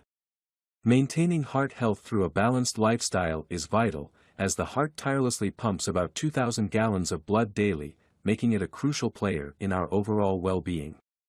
Let's talk about basic anatomy of the heart. Heart wall. The heart has a strong wall made of muscle called the myocardium. This muscle is covered by layers and protected by a special bag called the pericardium. The pericardium is made of strong stuff, with some layers inside. These layers have a bit of liquid in between them, like a cushion. They help the heart move easily and safely inside your chest without rubbing too much. The heart's muscle has lines inside it called striated muscle fibers. They stretch when the heart fills with blood and squeeze when it needs to pump that blood out. To make the heart squeeze at the right time, there are some special wires inside it. These wires send signals to tell the heart when to squeeze and when to relax. Heart chambers and valves. The heart's interior comprises 2 upper chambers, the atria, and 2 lower chambers, the ventricles. Atrioventricular valves between the atria and ventricles, and semilunar valves between the ventricles and the arteries outside the heart, regulate the direction of blood flow. The right atrium receives deoxygenated blood from the systemic circulation. The right ventricle receives that blood from the atrium, then contracts to eject it through the pulmonary arteries to the lungs. Simultaneously, the left atrium receives oxygenated blood from the lungs via the pulmonary veins. The left ventricle receives that blood from the atrium, then contracts to eject it through the aorta to the systemic circulation. The AV valves open to allow blood flow from the atria to the ventricles. When the ventricles contract, the AV valves close to prevent backflow. Simultaneously, ventricular contraction forces the semilunar valves open, allowing for blood ejection. When contraction finishes, the semilunar valves shut to prevent backflow from the arteries. Cardiac conduction. The cardiac conduction system delivers electrical impulses to the heart and stimulates contractions. Each impulse sets a normal rhythm of 60 to 100 beats per minute. The impulse travels through the heart really fast. It makes the heart muscles squeeze so that your heart can pump the blood. After that, the heart takes a little break. This is called repolarization, and it lets the heart get ready for the next beat.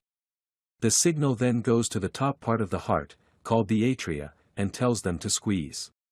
Before it goes to the bottom part of your heart, the signal takes a little break again at a place called the atrioventricular node. Then, the signal goes to the bottom part of your heart, making it squeeze really hard. When the bottom part squeezes, it pushes the blood out to your body through special doors called valves. Doctors can use a special machine called an ECG to listen to these electric signals in your heart. It helps them make sure your heart is working just right. Cardiac output. Cardiac output is like the amount of blood your heart pushes into your body to keep it healthy. It's determined by 2 things: how fast your heart beats, heart rate, and how much blood it pushes out with each beat, stroke volume. The first thing that affects stroke volume is how much blood is in your heart right before it squeezes. This depends on how much blood comes back to your heart from your body through the veins. It also depends on how big your heart is and how well it can stretch. The second thing is called ejection fraction, which is the part of the blood in your heart that actually gets pumped out when your heart squeezes. This depends on how strong your heart's squeeze is and how hard it has to push against the blood in your arteries. After your heart squeezes, the leftover blood in your heart is called end systolic volume. So, in simple terms, cardiac output is how much blood your heart pumps to keep your body healthy, and it's influenced by how fast your heart beats, how much blood fills your heart before it squeezes, and how well your heart can pump that blood out. That's it for today. If you want to learn about human anatomy, please check our anatomy playlist. See you in the next video. An average adult human brain is about the size of a medium cauliflower, measuring roughly 15 centimeters or 6 inches in length.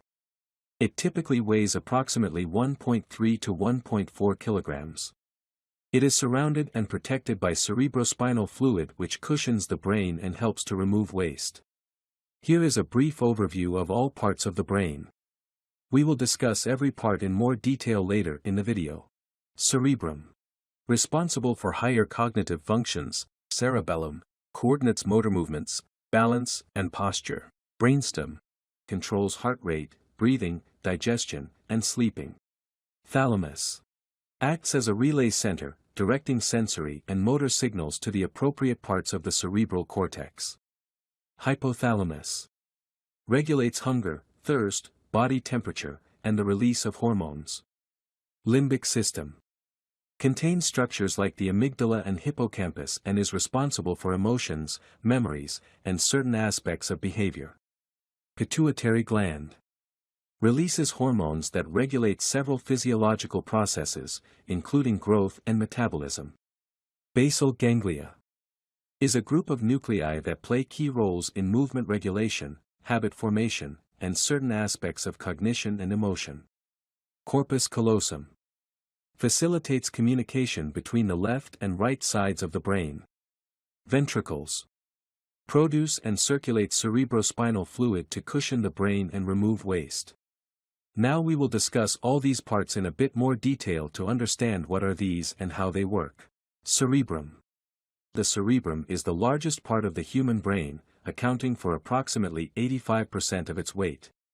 It is responsible for most higher-order cognitive functions and can be described in further detail as follows. 1.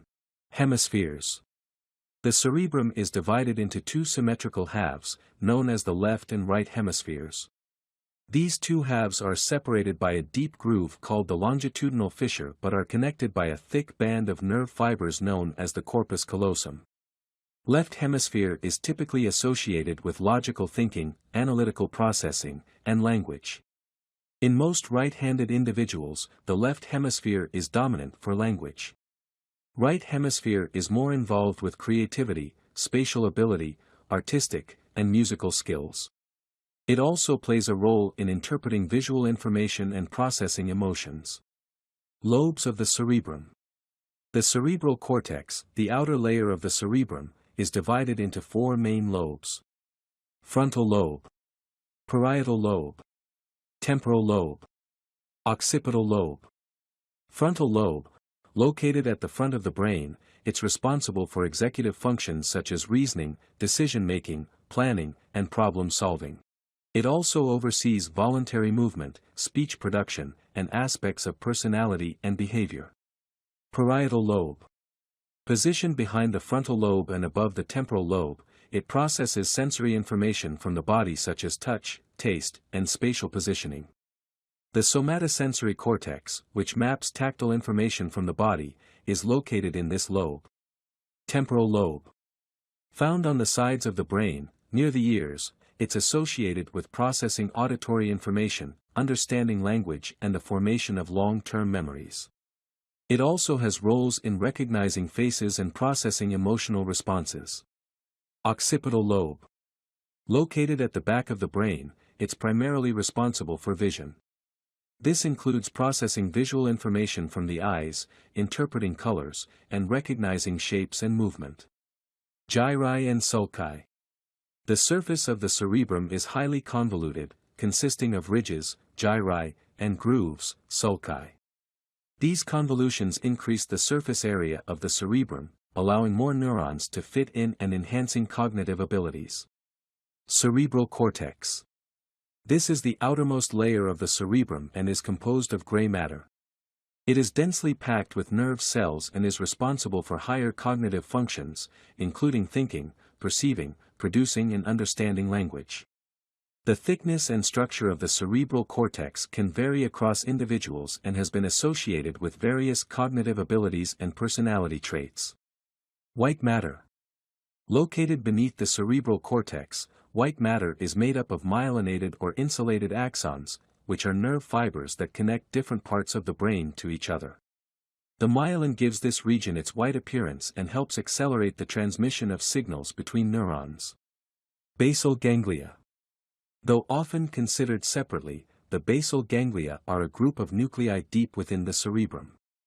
They play a crucial role in movement regulation, habit formation, and certain aspects of cognition and emotion. Limbic system.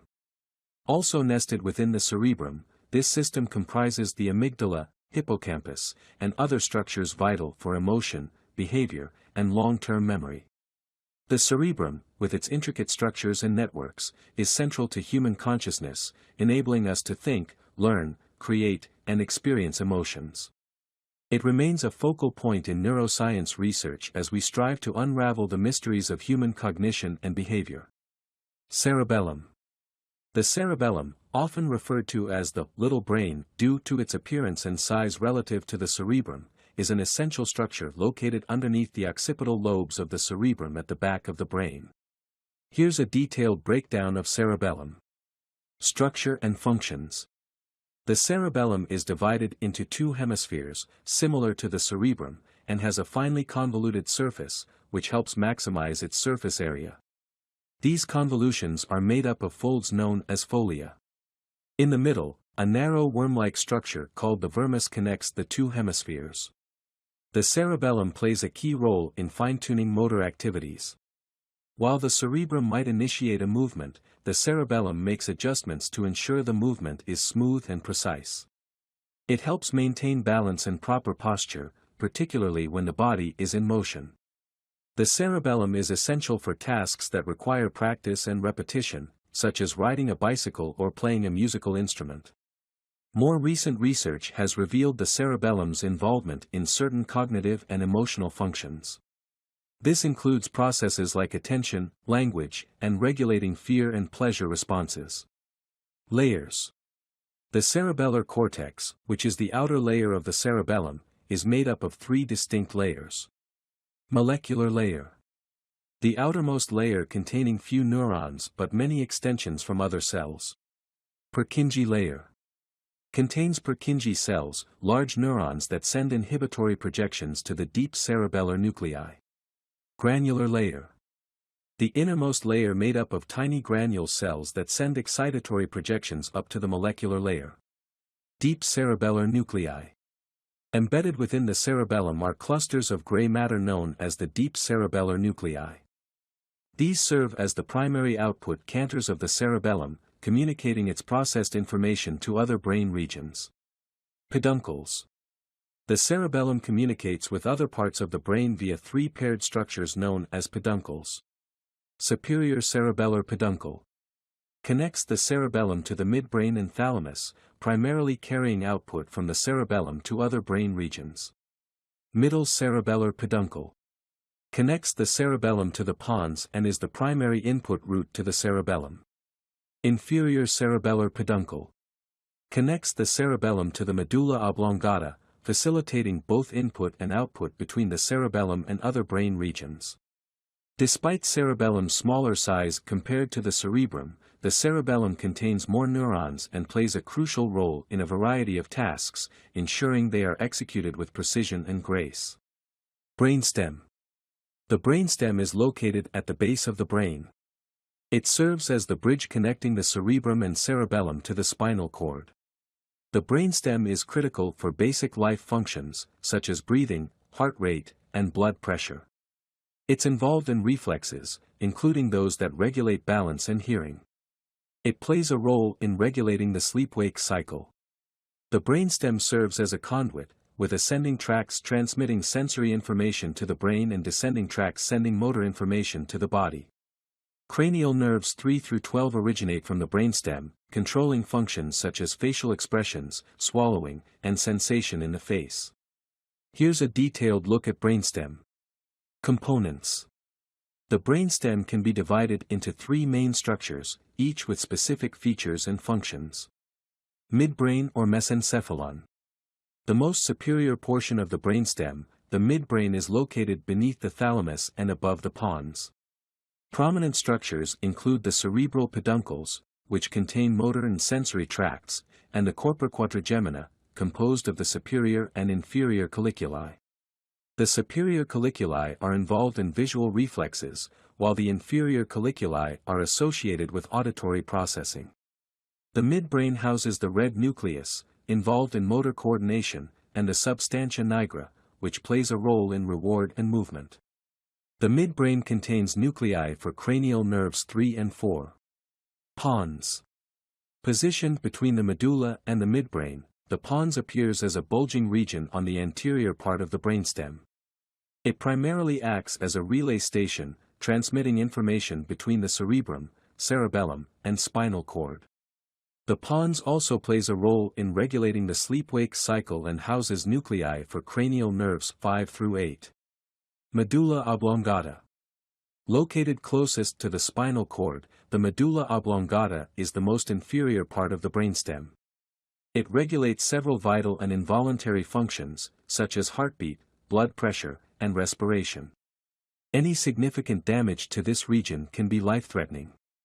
It also contains the pyramids, which are two elongated ridges on its anterior surface where motor fibers cross over or decussate. This decussation is why each hemisphere of the brain controls the opposite side of the body. The medulla also houses nuclei for cranial nerves 8 through 12. Reticular formation. Spanning the length of the brainstem, the reticular formation is a network of interconnected neurons. It's vital for consciousness, sleep regulation, and overall alertness. Damage to this area can result in coma. The reticular formation also filters sensory input to decide what information is relayed to the cerebral cortex. Thalamus. The thalamus is located in the center of the brain, just above the brainstem, and is nestled between the cerebral cortex and the midbrain. Each hemisphere of the brain contains a thalamus. It is composed of two symmetrical egg-shaped masses of gray matter, and these are surrounded by a thin layer of white matter called the external medullary lamina. It performs various functions. Relay station. One of the primary roles of the thalamus is to relay sensory information from peripheral receptors and the spinal cord to the appropriate regions of the cerebral cortex.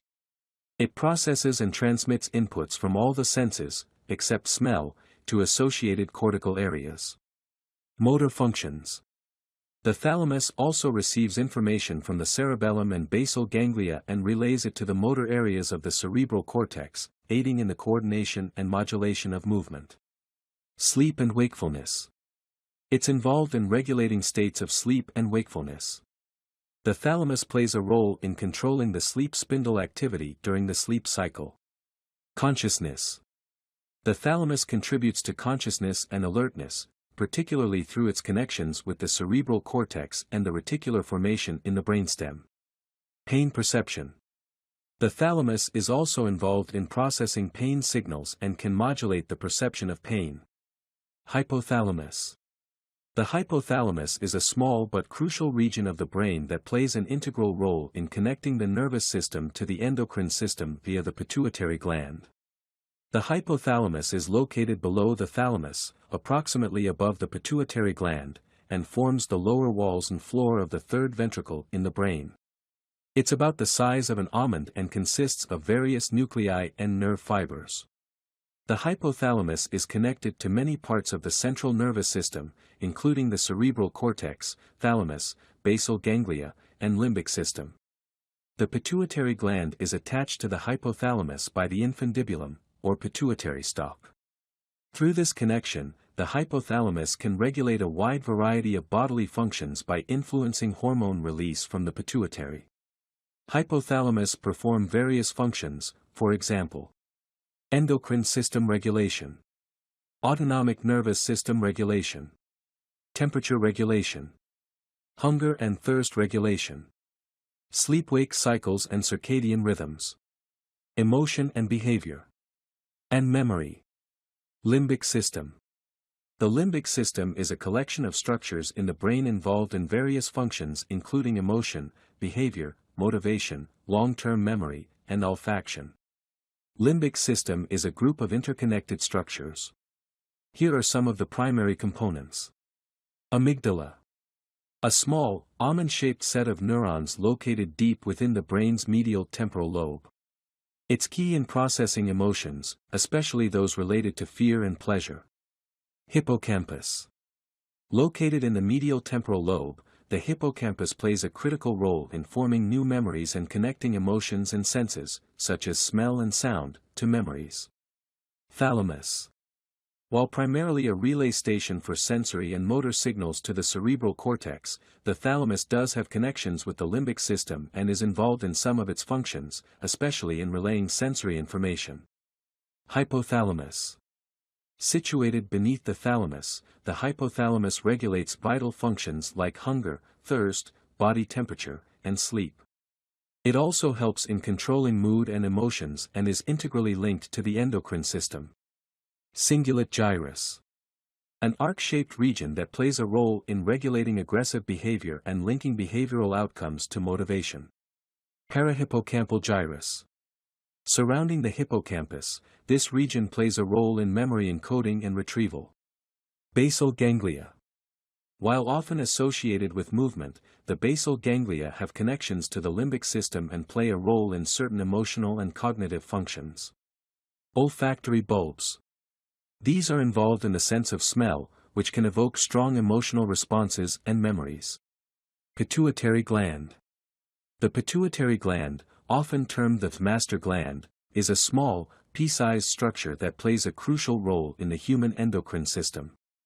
The pituitary gland is situated at the base of the brain, right below the hypothalamus, and is housed within a bony structure called the sella turcica of the sphenoid bone.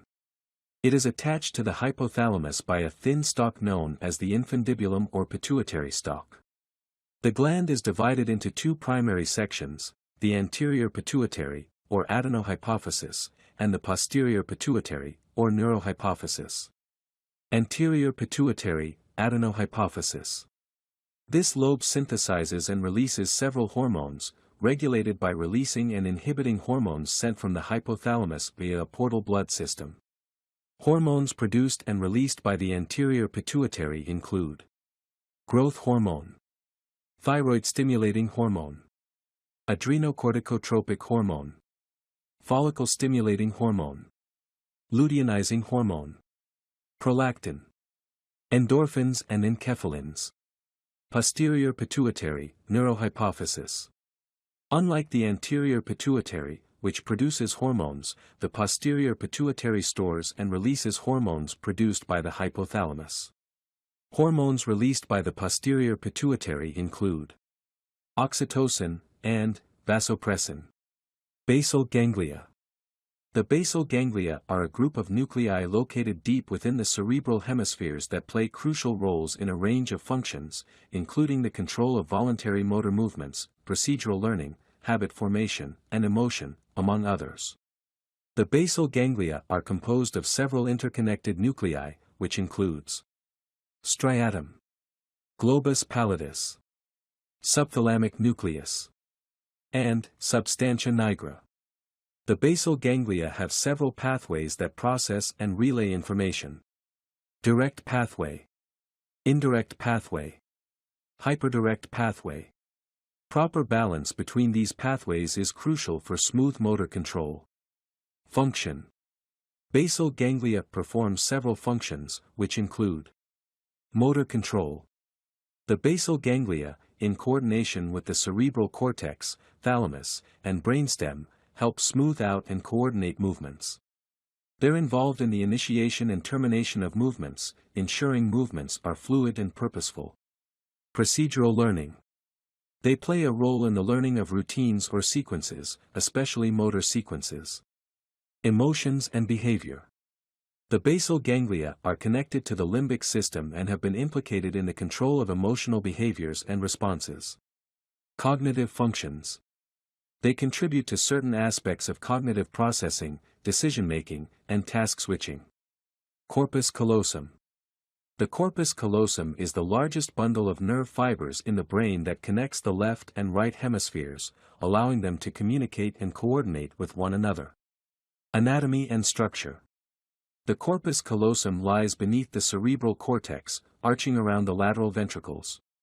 It is composed of over 200 million axonal projections, facilitating the transfer of information, integration of motor, sensory, and cognitive performances between the cerebral hemispheres.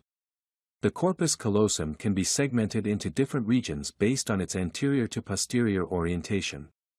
Rostrum, genu, body or trunk, and splenium. Functions. Corpus callosum performs several functions, which include interhemispheric communication. Its primary role is to integrate motor, sensory, and cognitive information between the two hemispheres. For instance, sensory information received in one hemisphere can be shared with the opposite hemisphere to produce coordinated motor outputs. Facilitate learning. It's believed to play a role in the sharing of learning and memory processes between hemispheres. Redundancy and recovery. In cases of cerebral damage, like a stroke, to one hemisphere, the corpus callosum may facilitate compensation by transferring functions to undamaged areas in the opposite hemisphere. Ventricles.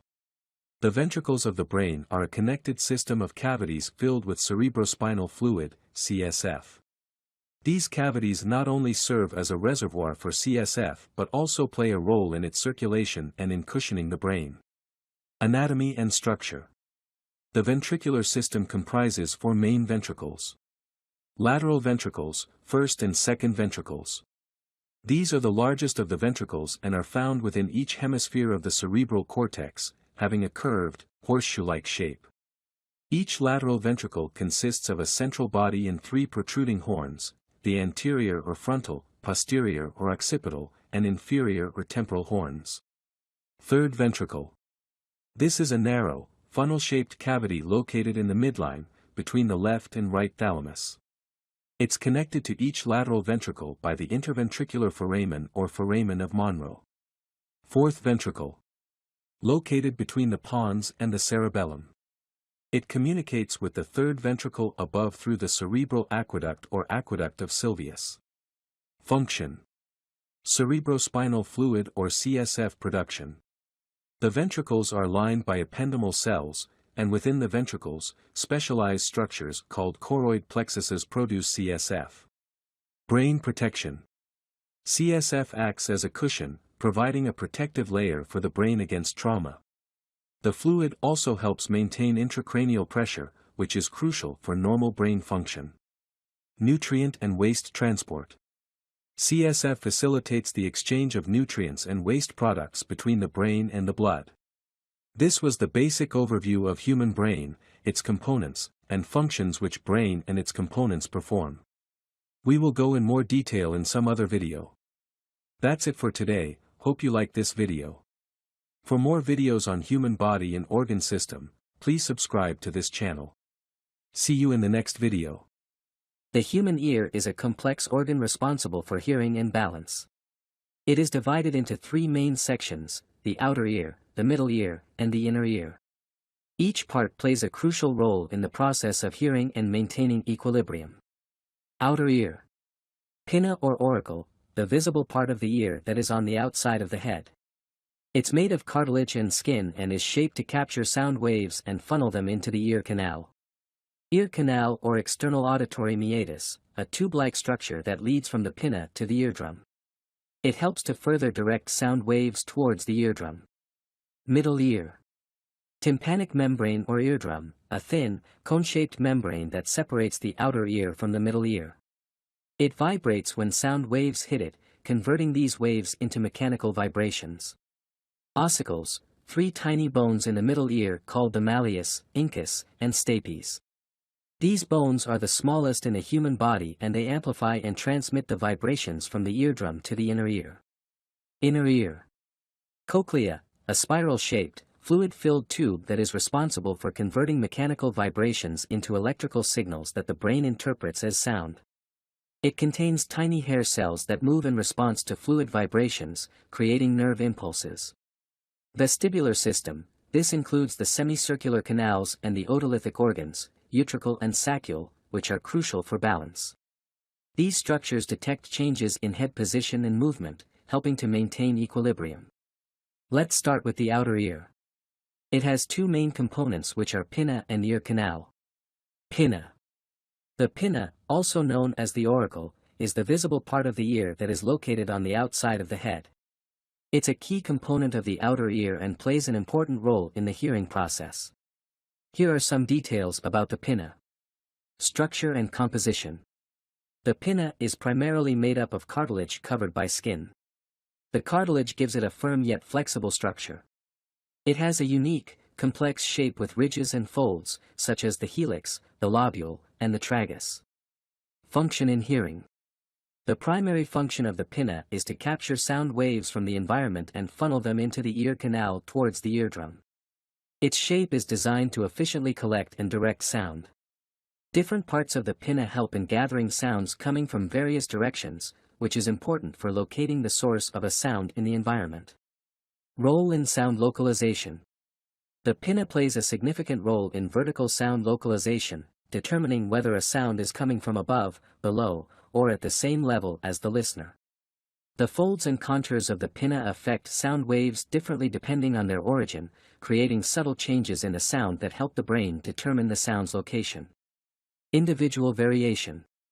The shape and size of the pinna vary greatly among individuals, and these variations can affect the way sound is perceived.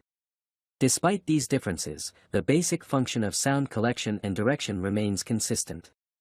Non-hearing functions. The pinna also contributes to the aesthetic and facial identity of an individual. It can be a site for adornment, such as earrings, which is a common cultural practice across many societies. Limitations. While the pinna is important for sound collection and localization, it does not play a role in the actual processing of sound. This is done by the inner parts of the ear and the brain. Ear canal or external auditory meatus. The ear canal, also known as the external auditory meatus, is a key component of the outer ear and plays a crucial role in the hearing process. Here's a detailed explanation of its structure and function. Structure. The ear canal is a tube-like passage approximately 2.5 centimeters, 1 inch, in length in adults, leading from the outer ear to the eardrum. It is slightly curved in shape, which helps protect the eardrum by preventing direct entry of foreign objects. The outer third of the canal is made of cartilage, similar to the pinna, while the inner two-thirds consist of bone. The bony part is surrounded by a thin layer of skin. Lining. The skin lining the ear canal contains hair follicles and glands that produce earwax, cerumen. This wax plays several important roles in ear health. Function in hearing. The primary function of the ear canal is to conduct sound waves from the outer ear to the eardrum.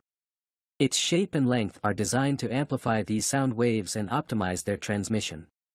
Protection. Earwax produced in the ear canal has protective properties.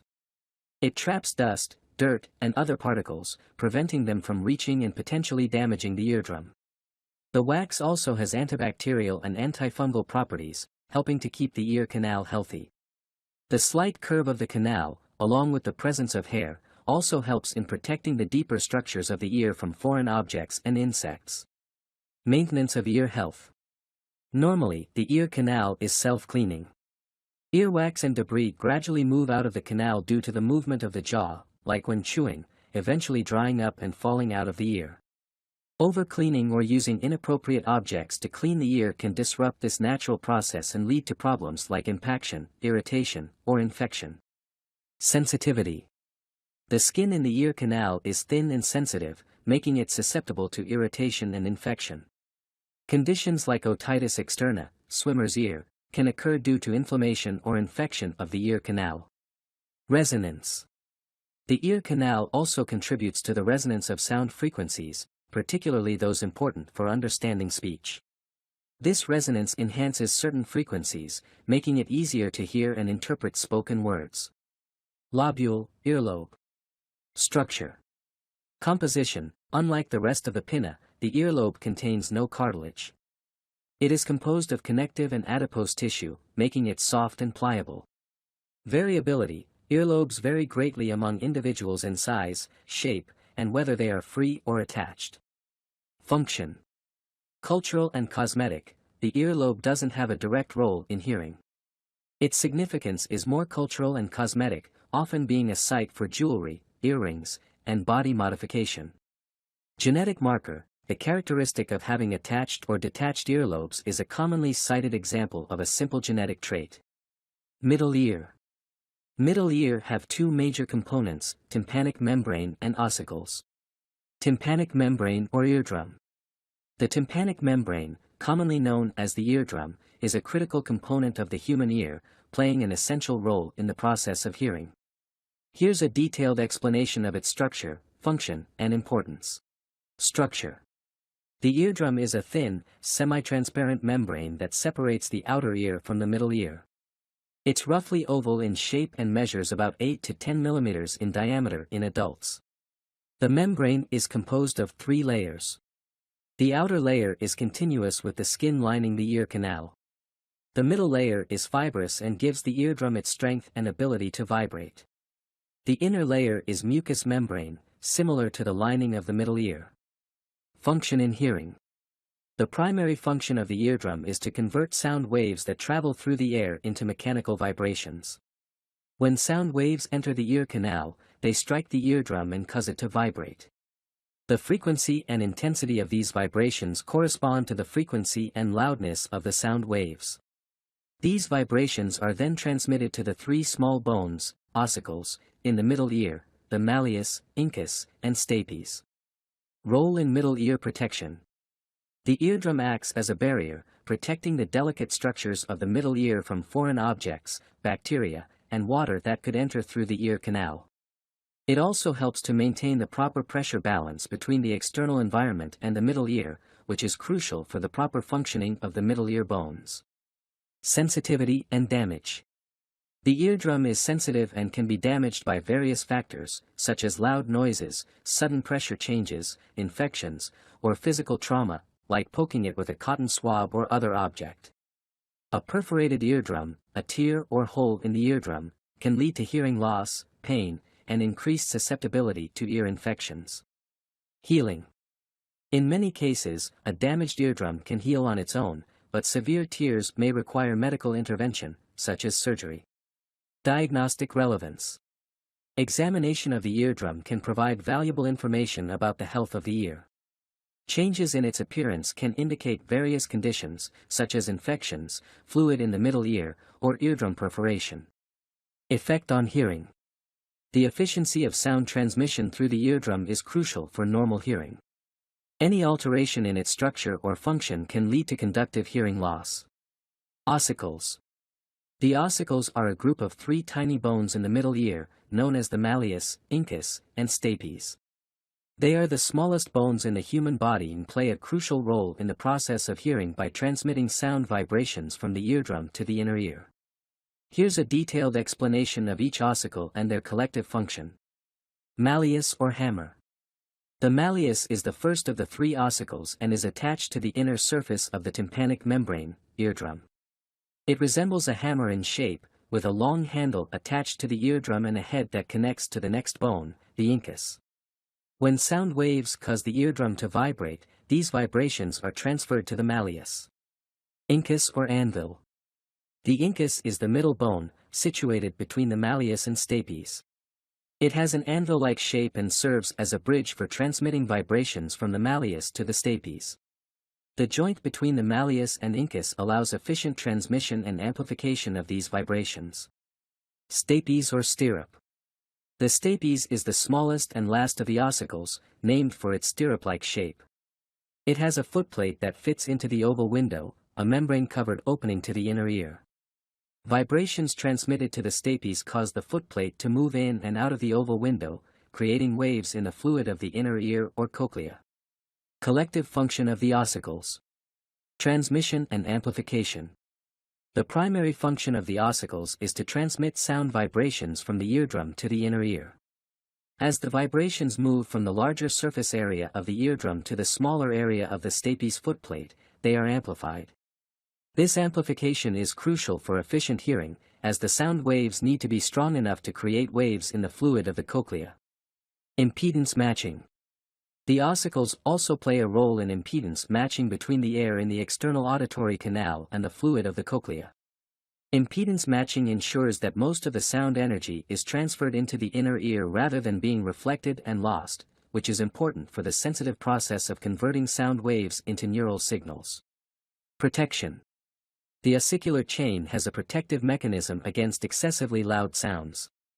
The muscles attached to the malleus and stapes, the tensor tympani and stapedius muscles, respectively, can contract reflexively in response to loud sounds, reducing the transmission of sound energy to the inner ear and helping to protect it from damage.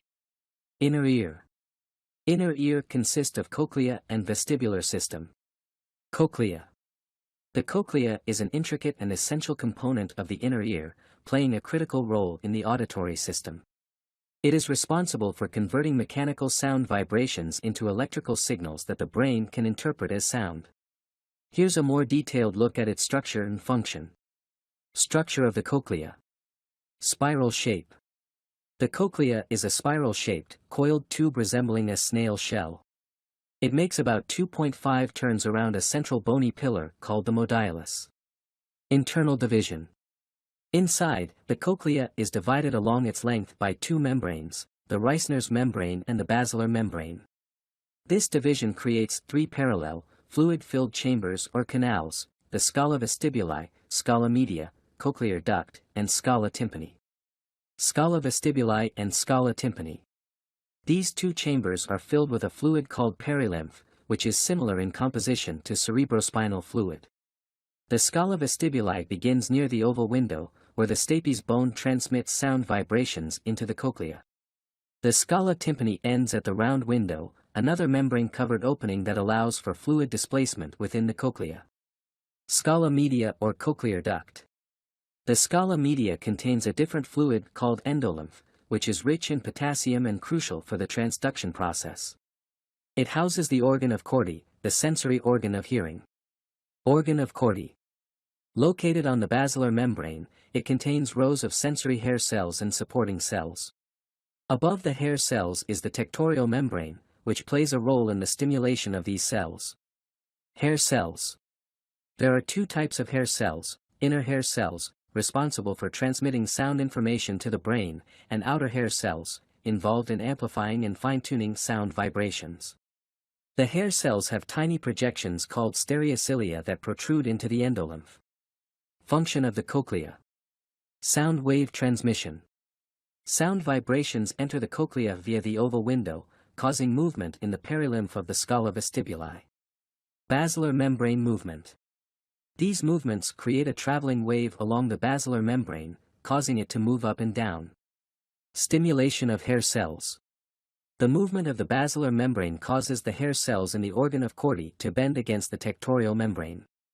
This bending opens ion channels, leading to a change in the electrical potential of the hair cells, effectively converting mechanical energy into electrical signals. Auditory nerve stimulation. The electrical signals generated by the hair cells stimulate the auditory nerve fibers connected to them.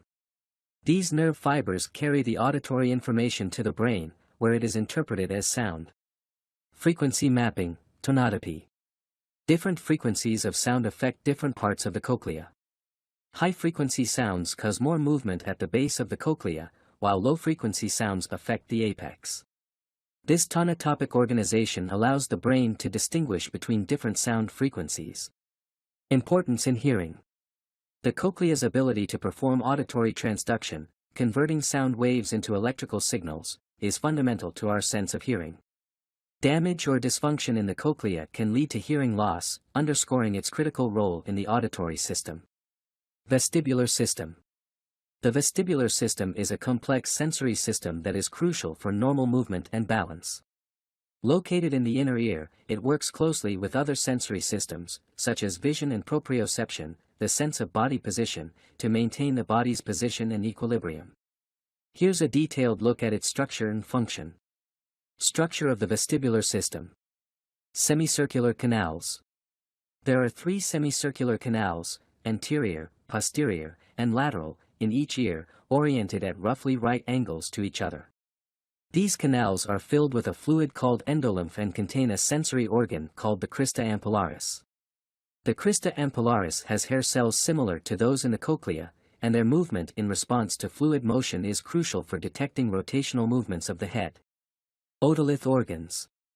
These consist of the utricle and saccule, which are responsible for detecting linear acceleration and gravity.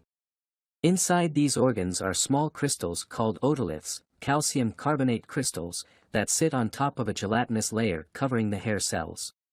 Movement of the head causes the otoliths to shift, which bends the hair cells and sends signals to the brain about the head's position relative to gravity and linear motion. Function of the vestibular system. Balance and equilibrium. The vestibular system provides critical information about motion, head position, and spatial orientation. It helps maintain balance and stabilize the eyes and body during movement. Detection of head movements. The semicircular canals detect rotational movements, like turning the head side to side, nodding, or tilting. Each canal is sensitive to movements in a different plane, covering a full range of head rotations. Detection of linear movements and gravity.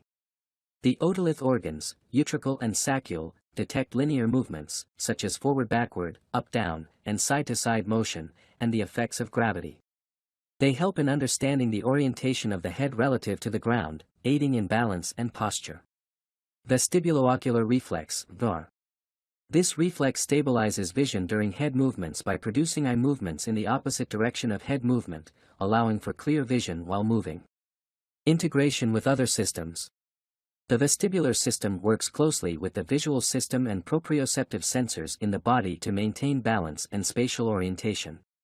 Information from the vestibular system is sent to the brainstem, cerebellum, and other areas of the brain to help coordinate movement and balance. Clinical importance. Disorders of the vestibular system can lead to symptoms like dizziness, vertigo, balance disturbances, and visual disturbances during movement. Vestibular function is often assessed in patients with dizziness or balance problems to determine the underlying cause. The human eye is a sophisticated optical instrument that functions similarly to a camera. It collects light from the environment and transforms it into neural signals that the brain interprets as vision. Every component of the eye, from its external protective structures to its intricate internal layers, works in harmony to focus light accurately onto the retina, where visual information is processed. External structures of the eye. The external aspects of the eye are designed primarily for protection and maintenance of a clear optical pathway. The eyelids, eyelashes, and conjunctiva are all critical in shielding the eye from foreign particles and excessive light, while also helping to distribute tears evenly over its surface. The lacrimal apparatus, which includes the lacrimal gland and associated ducts, produces and drains tears, ensuring that the eye remains moist and that the corneal surface stays free from debris and pathogens. Eyelids, eyelashes, conjunctiva, and lacrimal apparatus. The eyelids are movable structures that protect the eyeball from mechanical injury and serve to spread the tear film uniformly across the eye during blinking. Eyelashes act as a first line of defense, trapping dust and small particles before they can reach the eye's delicate surface. The conjunctiva, a thin and transparent membrane that covers the sclera and lines the inside of the eyelids, plays a vital role in lubrication and infection prevention. In tandem with these, the lacrimal apparatus produces the tears that not only moisten the eye, but also help remove any irritants, ensuring the cornea remains clear and receptive to incoming light. Internal structures of the eye. Inside the eye, three primary layers form a complex system that transforms light into electrical signals. These layers are arranged concentrically and include the outer fibrous tunic, the middle vascular tunic, and the inner nervous tunic. Outer fibrous tunic. The outer fibrous tunic consists of the sclera and the cornea. The sclera is a dense white protective layer that maintains the shape of the eyeball and provides an attachment for the eye muscles. In contrast, the cornea is a clear dome-shaped structure that covers the front of the eye. Its curvature and transparency are essential for refracting light, directing it through the pupil and onto the internal structures for accurate focusing. Middle vascular tunic, uvea. Situated beneath the fibrous tunic is the vascular layer, also known as the uvea, which comprises the choroid, ciliary body, and iris. The choroid is a pigmented layer rich in blood vessels that supplies oxygen and nutrients to the retina while absorbing stray light to prevent image blurring. The ciliary body, attached to the choroid, produces the aqueous humor that nourishes the eye and helps maintain intraocular pressure, and its muscular components adjust the shape of the lens for focusing. The iris, the colored part of the eye, regulates the amount of light entering the eye by altering the size of the pupil, adapting to various lighting conditions. Inner nervous tunic, retina. The innermost layer of the eye is the retina, a complex, light-sensitive tissue where visual processing begins. It contains photoreceptor cells known as rods and cones. Rods are highly sensitive to light and facilitate vision in dim conditions, while cones are responsible for detecting color and providing high visual acuity in bright light. The central region of the retina, called the macula and within it the fovea, is densely packed with cones, making it crucial for tasks requiring detailed vision such as reading. The retina converts light into electrical impulses that are transmitted through the optic nerve to the brain, where they are interpreted as visual images. Lens and fluid-filled chambers. Behind the iris and pupil lies the lens, a transparent, flexible structure that adjusts its shape to focus light precisely on the retina. The lens's ability to change curvature, known as accommodation, allows the eye to clearly view objects at various distances. Supporting this process are two fluid-filled chambers, the anterior chamber, located between the cornea and the lens, and the posterior chamber, or vitreous cavity, which fills the space between the lens and the retina. The aqueous humor fills the anterior chamber, maintaining intraocular pressure and providing nourishment, while the vitreous humor, a gel-like substance, helps to preserve the eye's shape and keeps the retina in close contact with the underlying tissue layers. Visual processing and the functional pathway. Once light is focused onto the retina, the photoreceptors initiate a biochemical process that converts the light signal into electrical impulses. These impulses travel through a network of retinal neurons, including bipolar and ganglion cells, before being transmitted along the optic nerve to the brain. The brain then processes these signals, reconstructing them into the visual images that allow us to interpret our surroundings. This intricate cascade from the initial refraction of light to the final neural interpretation ensures that the human eye functions as a highly efficient, precise instrument for vision. Overall, the human eye is a marvel of biological engineering, allowing us to perceive the world in vivid detail. From the protective eyelashes to the intricate retina, each component works in harmony to provide vision. Understanding its anatomy helps us appreciate not only its complexity, but also the importance of eye care. As technology advances, so does our ability to prevent and treat vision-related issues, making eye health a priority for a better quality of life. Male genital system. The male genital system consists of the internal and external organs responsible for reproduction and urinary functions. This includes organs like the testes, prostate, and penis, all working in tandem to produce, store, and transport sperm, as well as to produce male sex hormones.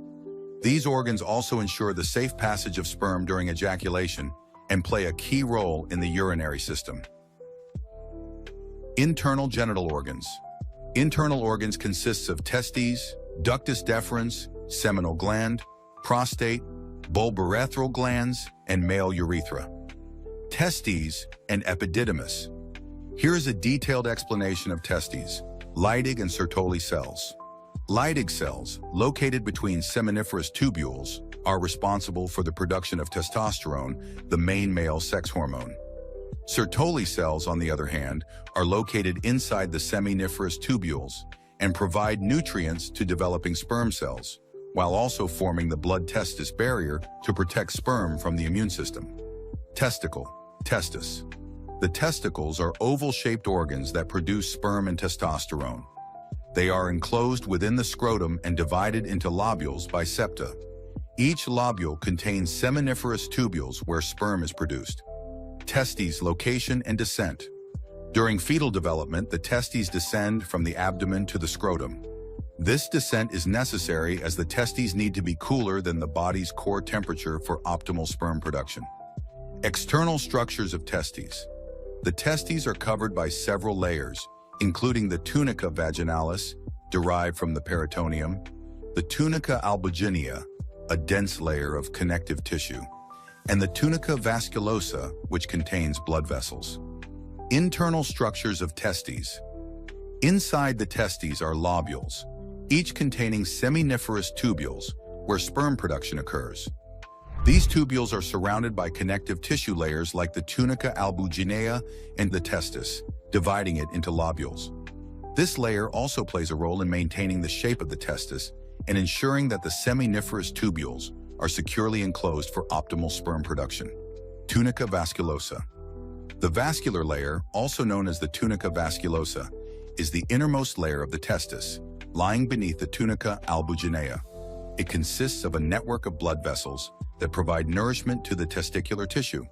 This layer is crucial for delivering oxygen and nutrients to the developing sperm cells within the seminiferous tubules, ensuring their proper growth and development. The vascular layer also helps remove waste products generated during spermatogenesis. Septae, or the septa of testis. The septae are thin, fibrous partitions that extend from the tunica albuginea into the testis. These septae divide the testis into individual compartments or lobules. Each lobule contains 1 to 4 seminiferous tubules, where sperm is produced. The septae not only serve as structural supports but also help organize the internal structure of the testis, facilitating efficient sperm production and transport. Lobulae of the testis. The lobulae of the testis are small pyramid-shaped compartments formed by the tubule contains 1 to 4 tightly coiled seminiferous tubules, which are the sites of sperm production. The lobular organization allows for the efficient production of sperm, as each lobule provides an isolated environment where spermatogenesis can occur. The number of lobules and the quality of spermatogenesis can affect male fertility. Seminiferous tubules. The seminiferous tubules are coiled structures located within the lobules of the testis and are the primary site for sperm production, a process known as spermatogenesis. These tubules are lined with Sertoli cells, which support and nourish developing sperm cells, and germ cells that develop into sperm. The walls of the seminiferous tubules are crucial for the maturation of sperm, which are then transported through the tubules to the rete testis for further maturation before ejaculation. These explanations provide a clear understanding of the internal structures of the testes, particularly their roles in supporting sperm production. Sertoli cells and blood testis barrier. Sertoli cells not only provide nutrition to the developing sperm, but also form a crucial barrier called the blood testis barrier. This prevents the immune system from recognizing and attacking the developing sperm as foreign cells. Leydig cells, located between the seminiferous tubules. Leydig cells are responsible for producing testosterone, which is critical for male sexual development, the production of sperm, and overall male reproductive health. Mediastinum of the testis. This is a connective tissue structure located in the posterior part of the testis. It contains the rete testis, a network of tubules that help transport sperm from the seminiferous tubules to the epididymis. Epididymis. The epididymis is a tightly coiled tube that sits on the back of the testes. It stores and allows the sperm to mature over time. Once matured, sperm is transported to the ductus deferens for ejaculation. Ductus deferens. The ductus deferens, or vas deferens, is a muscular tube responsible for transporting sperm from the epididymis to the urethra during ejaculation. It has several parts: the scrotal part within the scrotum, funicular part in the spermatic cord, inguinal part passing through the inguinal canal, and pelvic part inside the pelvis. Scrotal part. The scrotal part of the ductus deferens is located within the scrotum, a sac that holds the testes. This section begins at the tail of the epididymis, where sperm is stored and matured. The scrotal part of the ductus deferens is responsible for collecting sperm from the epididymis and preparing it for transport through the rest of the vas deferens during ejaculation. This part is covered by connective tissue and is essential for initiating the journey of sperm out of the testes. Funicular part. The funicular part of the ductus deferens is located within the spermatic cord, which contains blood vessels, nerves, and lymphatics essential for supporting the testes. This part ascends through the spermatic cord and plays a role in carrying sperm from the scrotum toward the abdominal cavity. The funicular part is particularly important because it passes through the external structures that help regulate temperature and blood flow to the testes, ensuring optimal conditions for sperm transport. Inguinal part. The inguinal part of the ductus deferens passes through the inguinal canal, a passage in the lower abdominal wall. This is a crucial segment because it allows the ductus deferens to enter the abdominal cavity from the scrotum. The inguinal part is located between the superficial and deep inguinal rings, and its position within the inguinal canal makes it vulnerable to hernias, which is a common medical issue related to this area. Pelvic part. The pelvic part of the ductus deferens is the segment that enters the pelvic cavity after exiting the inguinal canal. It travels along the lateral wall of the pelvis, running close to the bladder before joining the duct of the seminal gland to form the ejaculatory duct. This part dilates at its distal end to form the ampulla of the ductus deferens, where sperm can be temporarily stored before ejaculation. Its proximity to the seminal glands allows it to receive secretions that contribute to the formation of semen. Seminal gland. The seminal gland produces 50 to 80% of the ejaculate fluid. This fluid contains nutrients for the sperm and substances that help in sperm motility. The seminal gland's duct fuses with the ductus deferens to form the ejaculatory duct. Prostate. The prostate is the largest male reproductive gland, producing about 30% of ejaculate fluid. This gland surrounds the urethra and plays an essential role in male fertility by secreting fluids that nourish and protect sperm. The prostate is divided into several zones, including the peripheral, central, and transitional zones. The transitional zone is particularly important as it's where enlargement occurs. Bulbourethral glands. Located near the base of the penis, these glands produce a lubricating fluid that helps during ejaculation. This fluid also helps to neutralize the acidity of urine in the urethra, ensuring safe passage for sperm. Male urethra. The male urethra is the tube through which urine and semen pass. It is divided into three parts. Prostatic urethra. The prostatic urethra is the portion of the urethra that passes through the prostate gland, and it is about 3 to 4 centimeters in length. It begins at the bladder neck and extends to the membranous urethra. This section serves as a conduit for both urine and semen. The prostatic urethra is notable for containing the openings of the ejaculatory ducts, where sperm and seminal fluid mix before entering the urethra during ejaculation.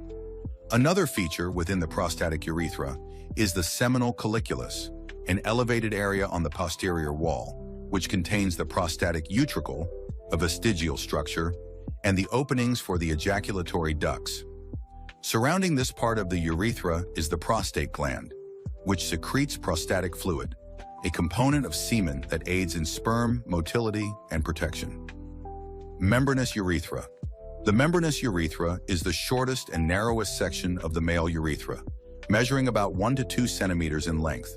It passes through the urogenital diaphragm, a muscular floor of the pelvis, and is surrounded by the external urethral sphincter, which is a voluntary muscle that allows for conscious control over urination. This part of the urethra is particularly sensitive to injury, especially during pelvic trauma or medical procedures like catheterization. The membranous urethra plays an important role in controlling urine flow and ensuring that urination and ejaculation occur at appropriate times, as the external urethral sphincter provides control over the release of fluids. Spongious urethra.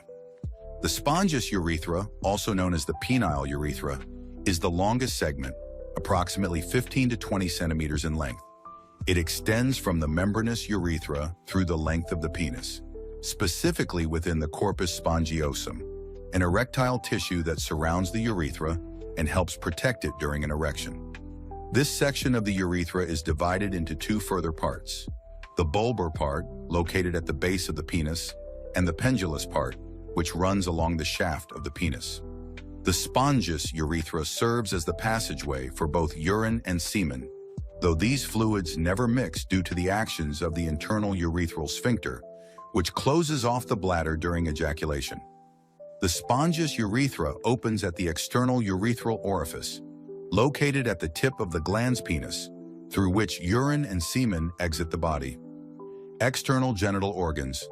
External genital organs consists of penis and scrotum. Penis.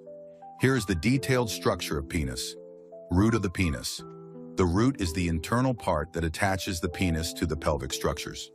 It contains the bulb and crura, which are connected to the erectile bodies of the penis. Body of the penis. The body consists of 2 corpora cavernosa and 1 corpus spongiosum, erectile tissues that fill with blood during an erection. Glans penis.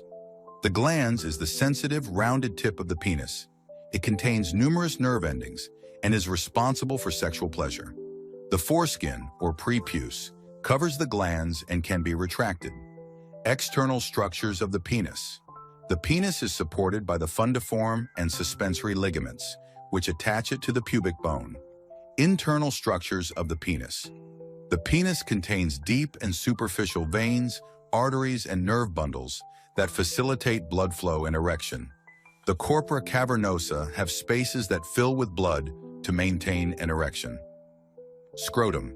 The scrotum is a sac that houses the testes and maintains a temperature lower than the body's core, essential for sperm production. It contains muscles like the cremaster muscle, which help regulate the distance of the testes from the body based on temperature. So in conclusion, the male reproductive system is not only essential for reproduction, but also plays a significant role in overall male health and vitality. Beyond the production and transport of sperm, the system is deeply involved in hormone regulation, particularly through testosterone, which influences everything from muscle mass to mood. The health of this system can be an indicator of broader physiological well-being, making it important to address any issues such as hormonal imbalances or reproductive complications early. Maintaining a healthy lifestyle, regular checkups, and being aware of potential signs of dysfunction are crucial for long-term reproductive and general health in men. Ultimately, the male reproductive system highlights the intricate connection between reproductive health and overall wellness. Muscles are soft tissues in your body that help you move, stand tall, breathe, talk, and even pump blood. They work like tiny motors, pulling bones or squeezing things inside your body when needed. Types of muscles. There are 3 main types of muscles: skeletal muscles, cardiac muscles, and smooth muscles. Skeletal muscles are the ones you can control. They're attached to your bones and help you do things like jump, run, wave, or smile. If you decide to lift your arm, your brain sends a signal to these muscles to move. They look striped under a microscope and called striated, and have many tiny control centers, nuclei, to help them work hard and fast. Cardiac muscles are the muscles in your heart. You can't control them. They work all the time on their own to keep your heart beating and pumping blood. They also have stripes like skeletal muscles, but only one control center per cell. They connect very well so your heart can beat in a steady rhythm. Smooth muscles are also not under your control. They are found in places like your stomach, intestines, blood vessels, and bladder. They help move food, push pee out, or change the size of your blood vessels. These don't look striped and also have just one control center in each cell. Tiny parts inside skeletal muscles. Let's zoom in. Each muscle is made of fibers. These fibers are like long ropes wrapped in a skin called the sarcolemma. Inside them is jelly-like stuff, sarcoplasm, filled with even smaller ropes called myofibrils. Each myofibril is divided into tiny sections called sarcomeres. Sarcomeres are the parts that actually help the muscle squeeze and pull. They have 2 kinds of threads, thick threads called myosin and thin threads called actin. The myosin heads grab the actin and pull it, making the muscle shorter and tighter. This is how a muscle contracts, or works. 2 helper proteins, called troponin and tropomyosin, help decide when the actin is ready to be pulled. How muscles move. Muscles work when they get a signal from your brain. A nerve sends a message to a muscle through a place called the neuromuscular junction. A chemical messenger named acetylcholine, ACH, is released. This chemical makes the muscle start an action potential, an electric wave inside the muscle. This wave tells the storage area, the sarcoplasmic reticulum, to let out calcium.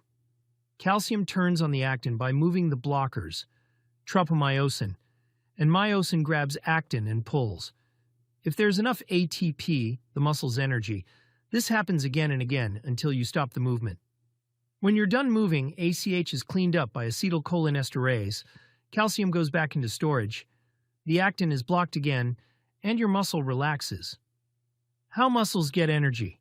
Muscles need energy to work. They use a special fuel called ATP. Your body gets ATP in different ways. Creatine phosphate gives super quick energy for short efforts. Anaerobic glycolysis breaks down sugar without oxygen. Good for short bursts, but can make you tired. Aerobic respiration uses oxygen to make lots of ATP for long-term activities like walking or cycling. Types of muscle fibers. Muscles come in different styles, each good for different activities. Type 1, slow twitch fibers are slow and steady, great for endurance like marathon running. Type 2A, fast twitch, endurance. Fibers are a bit faster and still last long. Type 2B, fast twitch power fibers are super fast and strong, perfect for sprinting, but they tire quickly. Muscles in the body. Muscles are made of smaller bundles. Muscle fibers are grouped into fascicles. Fascicles are covered by layers called endomysium around each fiber, perimysium around each group of fibers, and epimysium around the whole muscle. All these wrap together and become tendons, which attach to bones and help pull them during movement. How muscles work together. Muscles work as a team. The origin is the part of the muscle that stays still. The insertion is the part that moves. The agonist is the main muscle doing the job. The antagonist does the opposite action. The synergist helps the main muscle. The fixator keeps everything stable. Muscle names. Muscles get their names from different things. It could be where they are, like the biceps brachii in the arm. It could be their shape, like deltoid, which is triangle-shaped. It might be their size, like gluteus maximus, the big butt muscle. It can also be based on how the fibers run, like rectus abdominis or straight fibers. Some are named by how many parts they have, like biceps have 2 heads. Others are named by what they do, like flexor carpi, which helps you bend your wrist. Important muscle groups. Muscles in your head and neck include ones like the masseter, which helps you chew, and the sternocleidomastoid, which turns your head. In the arms, the deltoid lifts your arm, biceps bend it, and triceps straighten it. In the torso, muscles like the chest, pectoralis, abs, rectus abdominis, and back, latissimus dorsi, help you twist, sit up, or reach.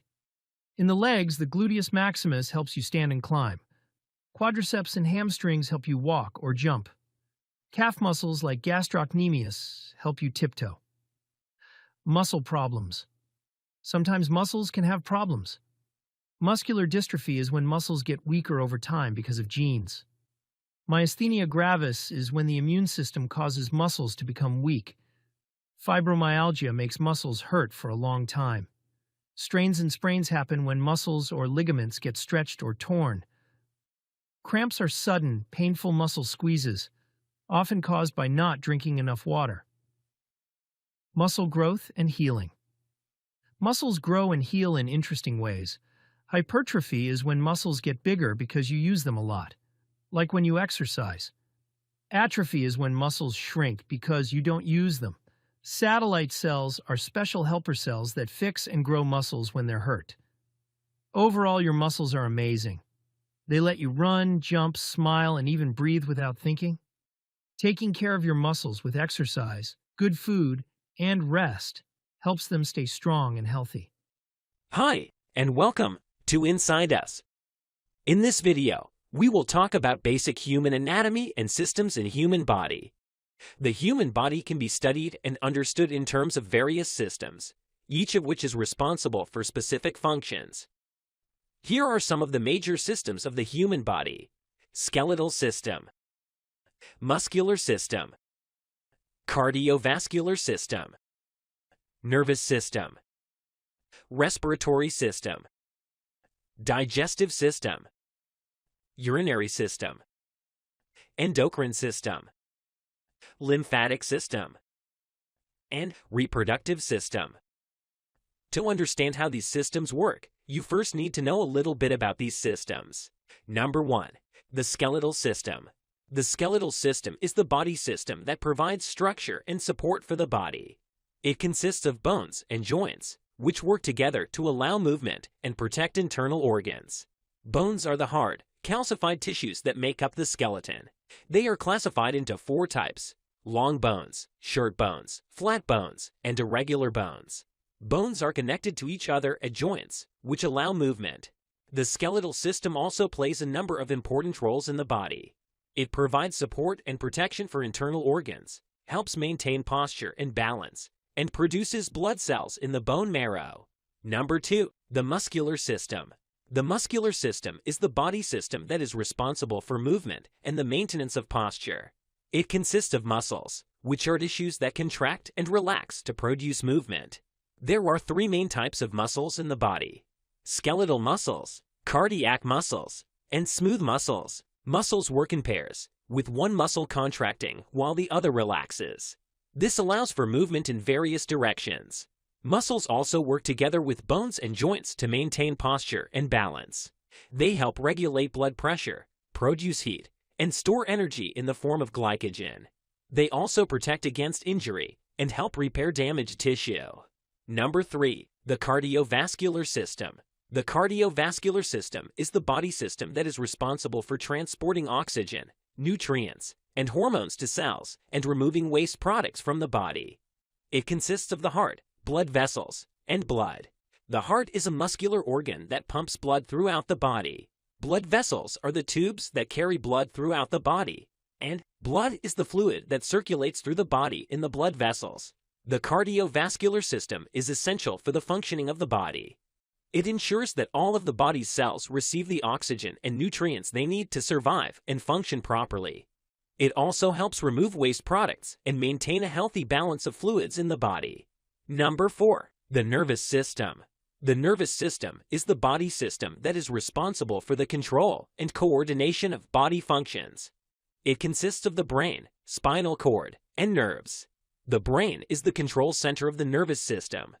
It receives and processes information from the senses and sends out commands to the rest of the body.